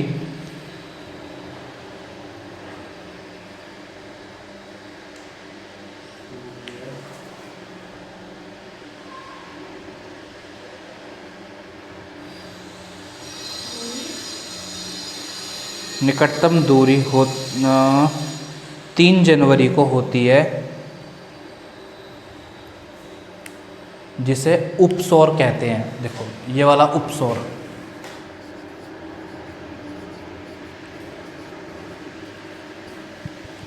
उपसौर, ब्रैकेट में लिख दो उपसौर। हाँ उपसौर लिख लो ब्रैकेट में।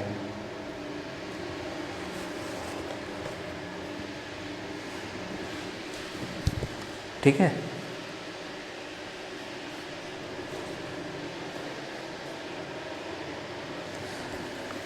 अब देखो क्या है, ये होता है अपसौर,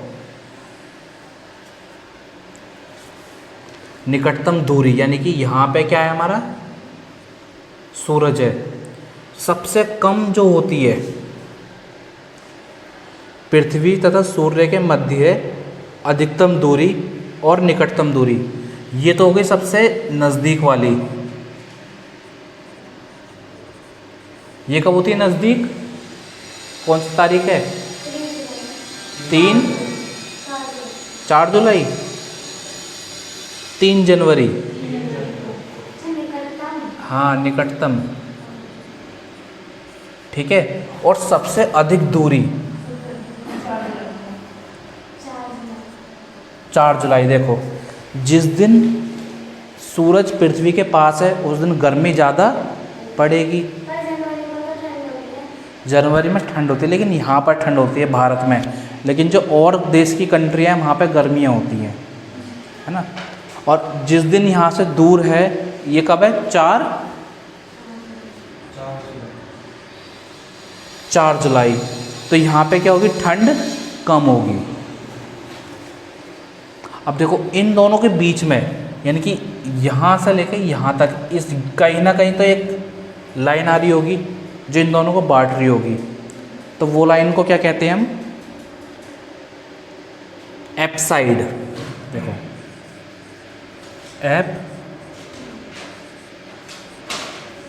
एपसाइड रेखा कहते हैं।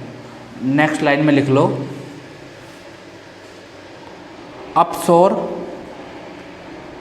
देखो अपसौर की जो स्पेलिंग है वो इस तरीके से है,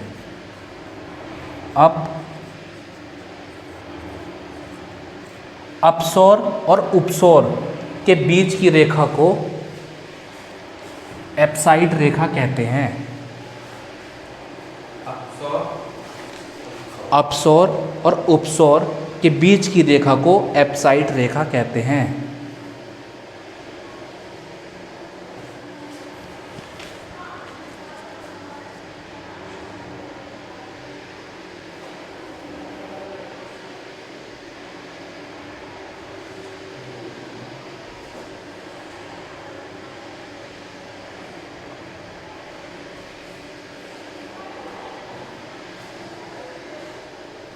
नेक्स्ट है पृथ्वी की अपेक्षा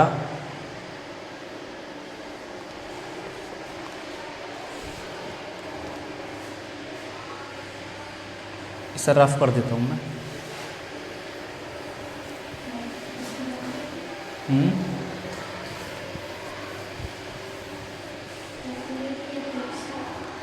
पृथ्वी की अपेक्षा चंद्रमा का द्रव्यमान होता है 1/80। चंद्रमा का द्रव्यमान होता है 1/80 या 1/81। 1/80 मतलब क्या है, मान लो वहाँ पे अगर चंद्रमा पर कोई तुमने देखा चंद्रमा पर आदमी कूदते रहते हैं, ग्रेविटी नहीं होती। यहाँ का अगर उड़ते हैं ना, हल्का सा पैर मारेंगे इतना ऊंचा उछल जाते हैं। और यहाँ पर जो कागज़ होते हैं, कागज़ क्यों उछलते हैं, यहाँ पे देखें ना कागज़ हवाती हल्की से उड़ जाते हैं। क्यों उड़ते हैं, क्योंकि वो हल्के होते हैं, उनका वेट पृथ्वी पर हल्का हो जाता है। ऐसे हम जब चांद पर जाते हैं तो हमारा वेट क्या हो जाता है, हल्का हो जाता है।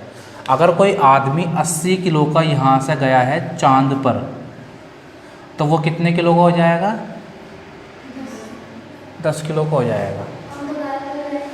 बिल्कुल, हमारा जितना भी परसेंटेज है, मान लो मैं 50 किलो का हूँ तो मेरा वजन कितना हो जाएगा, 5 किलो हो जाएगा। इस तरीके से वजन हो जाते हैं वहाँ पे चांद पे जाकर, तभी तो इंसान उड़ते रहते हैं। और नेक्स्ट है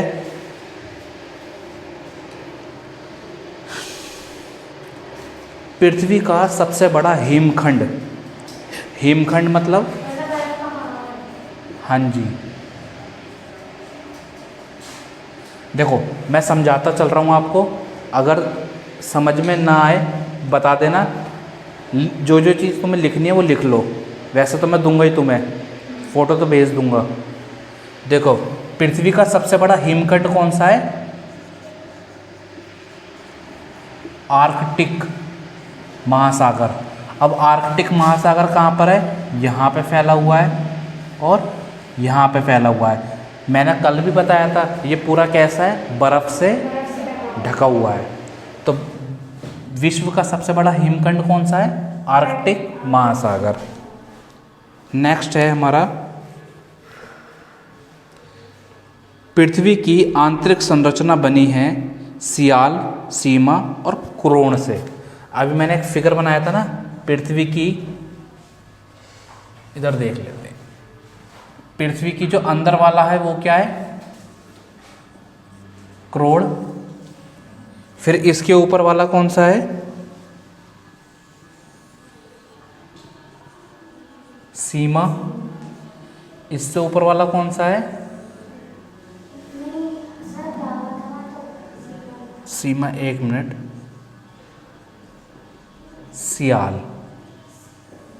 देखो हम आम बोलचाल भाषा में कह सकते हैं कि यहाँ पे कौन सा है? लावा है, लेकिन जो साइंटिफिक भाषा है उसमें क्या बोलेंगे? सीमा है।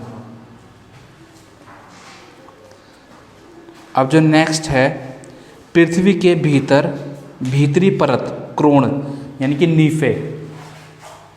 क्रोण को क्या कहते हैं हम? नीफे। ये क्रोण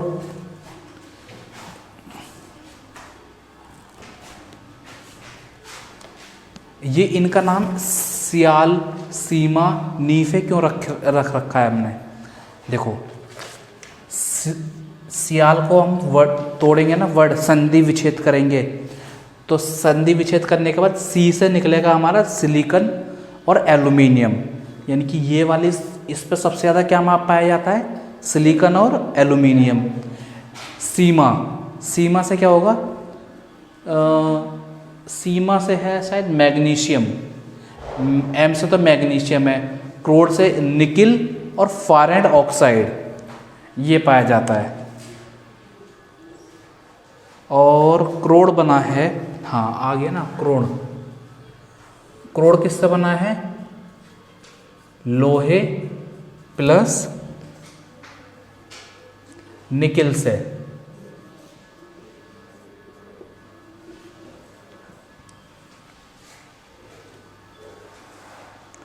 और जो सियाल,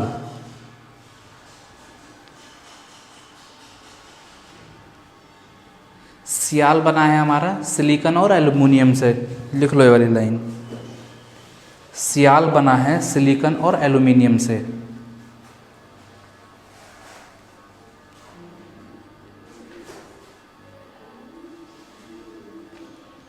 हो सके ना तो कल फ़ोन लाना, मैं तुम्हें दे दूंगा। फ़ोन है आज भी? अच्छा सिम नहीं है, वाईफाई भी कर देंगे, बट व्हाट्सअप वगैरह फिर ऑन करना। कल देखना फ़ोन ऑन करके लाओ पूरी तरीके से, है ना। फिर मैं फ़ोन पे भेज दूंगा, तुम खाली ऊपर क्लिक करते रहोगे। इससे क्या होगा? टाइम भी बचेगा हमारा, प्लस ज़्यादा से ज़्यादा भी पढ़ पाएंगे हम। और नेक्स्ट लाइन में बोल रहा है, पृथ्वी का सुरक्षा बल्ब होता है। देखो ये हमारी पृथ्वी है ना। अच्छा एक चीज़ बताओ मेरे को, जो हमारा कुकर होता है, कुकर में सीटी क्यों देते हैं? हैं?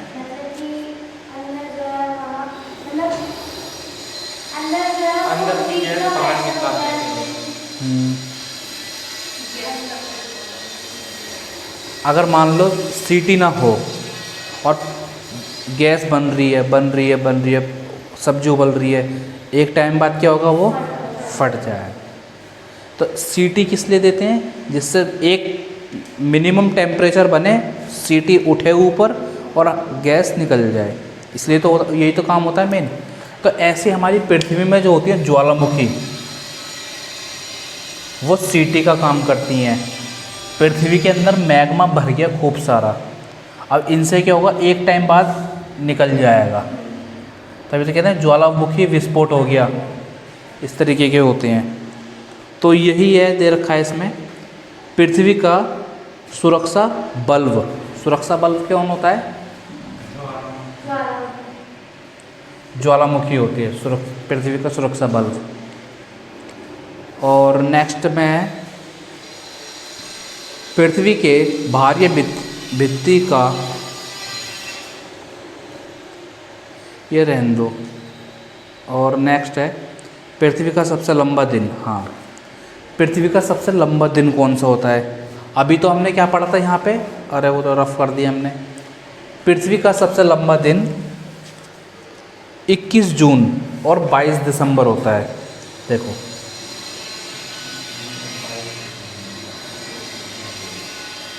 इस वाले एरिया को जो बोलते हैं, पृथ्वी को दो भागों में बांट रखा है हमने। एक होता है उत्तरी गोलार्ध और एक होता है क्या चीज़? हाँ बताते हैं। सबसे लंबा दिन होता है 21 जून और 22 दिसंबर।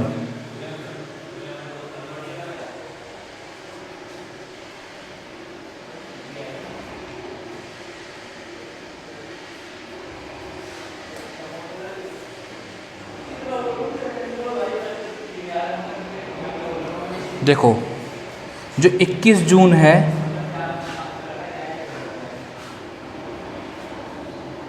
वो तो उत्तरी गोलार्ध का है, और जो 22 दिसंबर है वो दक्षिणी गोलार्ध का है। ठीक है, देखो ये कौन से दिन है? सबसे गर्म दिन है। हम जो क्रिसमस मनाते हैं ना भारत में, कुछ लोग हम भी मनाते हैं, और उसमें क्या होता है, हम तो बनाते हैं ठंड में, यूरोप में भी ठंड में बनाते हैं, सब जगह ठंड में बनाते हैं, लेकिन ऑस्ट्रेलिया में कहाँ बनाते हैं? गर्मी में बनाते हैं, क्योंकि सबसे गर्म दिन कौन सा? 22 दिसंबर, और 25 दिसंबर को क्या आता है? क्रिसमस आता है। तो यानी कि 22 दिसंबर ऑस्ट्रेलिया में कब मनाते हैं हम? गर्मी में। क्वेश्चन आता है दिल्ली पुलिस में, ऐसा कौन सा देश है जहाँ पे क्रिसमस गर्मी में मनाते हैं? तो कौन सा देश है वो? ऑस्ट्रेलिया। ऑस्ट्रेलिया की राजधानी क्या है? कैनबरा। ठीक है, ये मैं तुम्हें दूंगा राज्य राजधानियाँ, ये आते हैं पेपर में।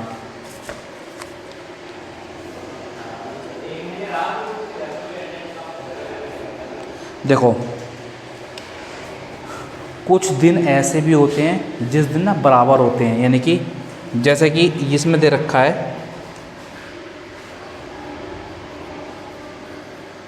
23 सितंबर और 21 मार्च, ये दोनों दिन क्या होते हैं? आपस में बराबर होते हैं। बराबर कैसे होते हैं? यानी कि देखो मतलब यहाँ पे सुबह 6 बजे सूरज निकला, तो यहाँ पे भी सुबह 6 बजे सूरज निकलेगा। यहाँ पे रात को 7 बजे सूरज बंद हो गया, तो यहाँ पे भी सूरज 7 बजे बंद हो जाएगा। ये होते हैं। अब देखो अब आ गया इम्पोर्टेंट क्वेश्चन।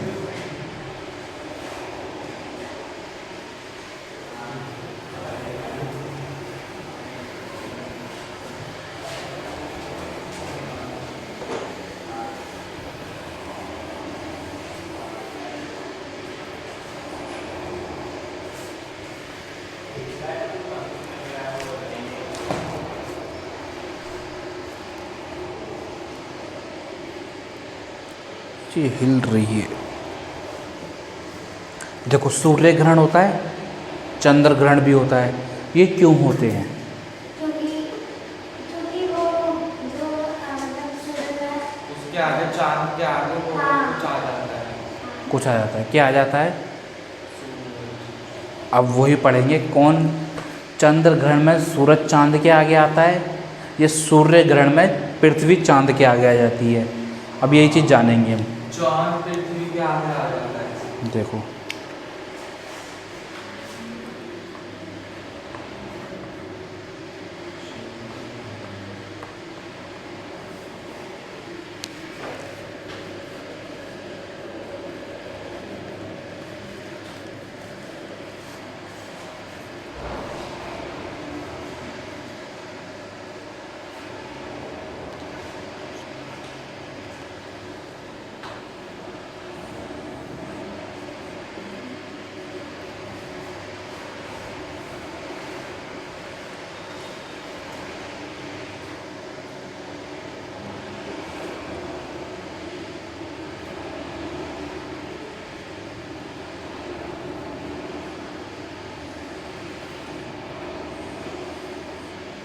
क्या आएगी यहाँ पे?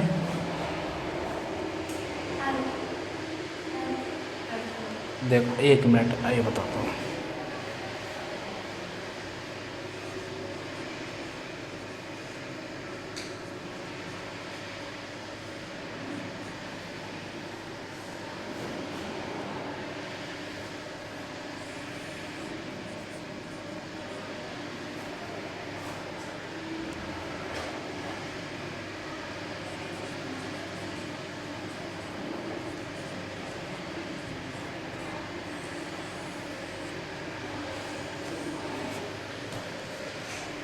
चंद्र ग्रहण कब होता है? रात में होता है, ठीक है।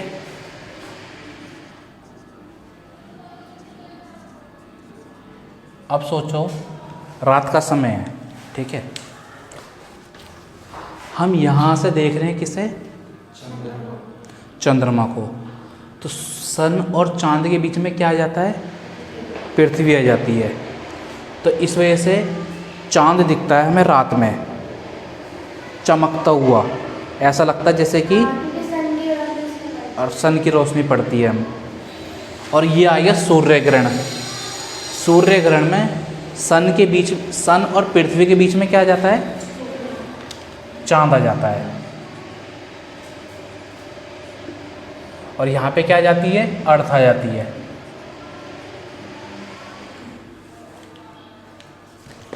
देखो सन निकल रहा है, हो सकता है ये दिन में भी हो सकता है ये रात में भी हो। ऐसे कोई ज़रूरी नहीं है कि ये जो चंद्र ग्रहण है वो रात में ही दिखेगा, ये दिन में भी दिख सकता है। जिस टाइम चांद कभी देखा होगा, चंद्र ग्रहण के टाइम हल्का सा लाल दिखता है, रोशनी पड़ रही होती है इसकी, लेकिन अर्थ की वजह से पूरी रोशनी ना पड़ने की वजह से ये कैसा दिखता है हमें? लाल लाल दिखता है। तो ये इम्पोर्टेंट क्वेश्चन है। चंद्र ग्रहण के समय कौन बीच में आता है? अर्थ। और सूर्य ग्रहण के बीच में कौन बीच में आता है? चंद्र।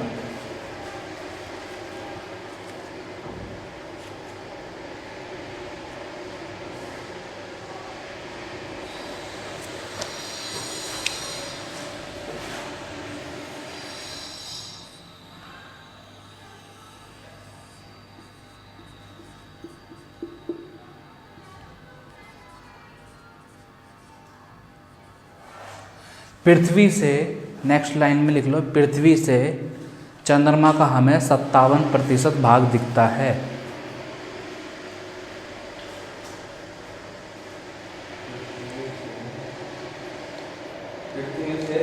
पृथ्वी से चांद का हमें 57% भाग दिखता है।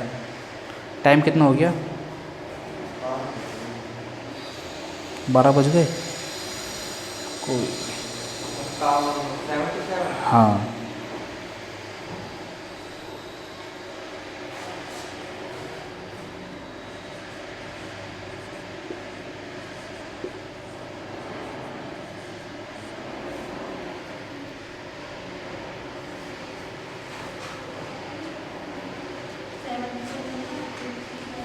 $57।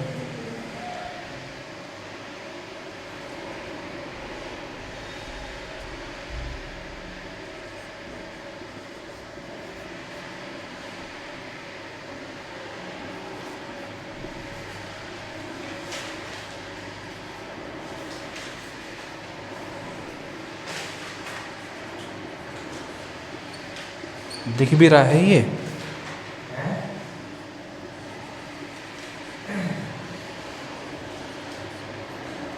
देखो पृथ्वी की जो आयु है, पृथ्वी की आयु यूरेनियम पद्धति से निकाली जाती है, यानी कि यूरेनियम विधि से निकाली जाती है। और अश्व अक्षांश, क्वेश्चन में पूछता है भाई अश्व अक्षांश कौन सा है पृथ्वी का भाग है। तो हमें पता है पृथ्वी का ये वाला भाग उत्तर का है और ये वाला भाग दक्षिण का है, बीच में, यानी कि तो यहाँ से लेके यहाँ तक 30 डिग्री तक जो जा रहे हैं लोग, और यहाँ से लेके यहाँ तक जो 40 डिग्री तक लोग जा रहे हैं। तो इस वाले भाग को क्या बोलते हैं हम? अश्व अक्षांश बोलते हैं, ठीक है। और है दो देशांतर रेखाओं के बीच की दूरी को गोरे कहते हैं। आज का लास्ट क्वेश्चन है ये। दो देशांतर रेखाओं के बीच की लाइन को या बीच के भाग को गोरे कहते हैं। हाँ, तो मैं तुम्हारे कौन से नंबर पे वो सेंड कर दूं?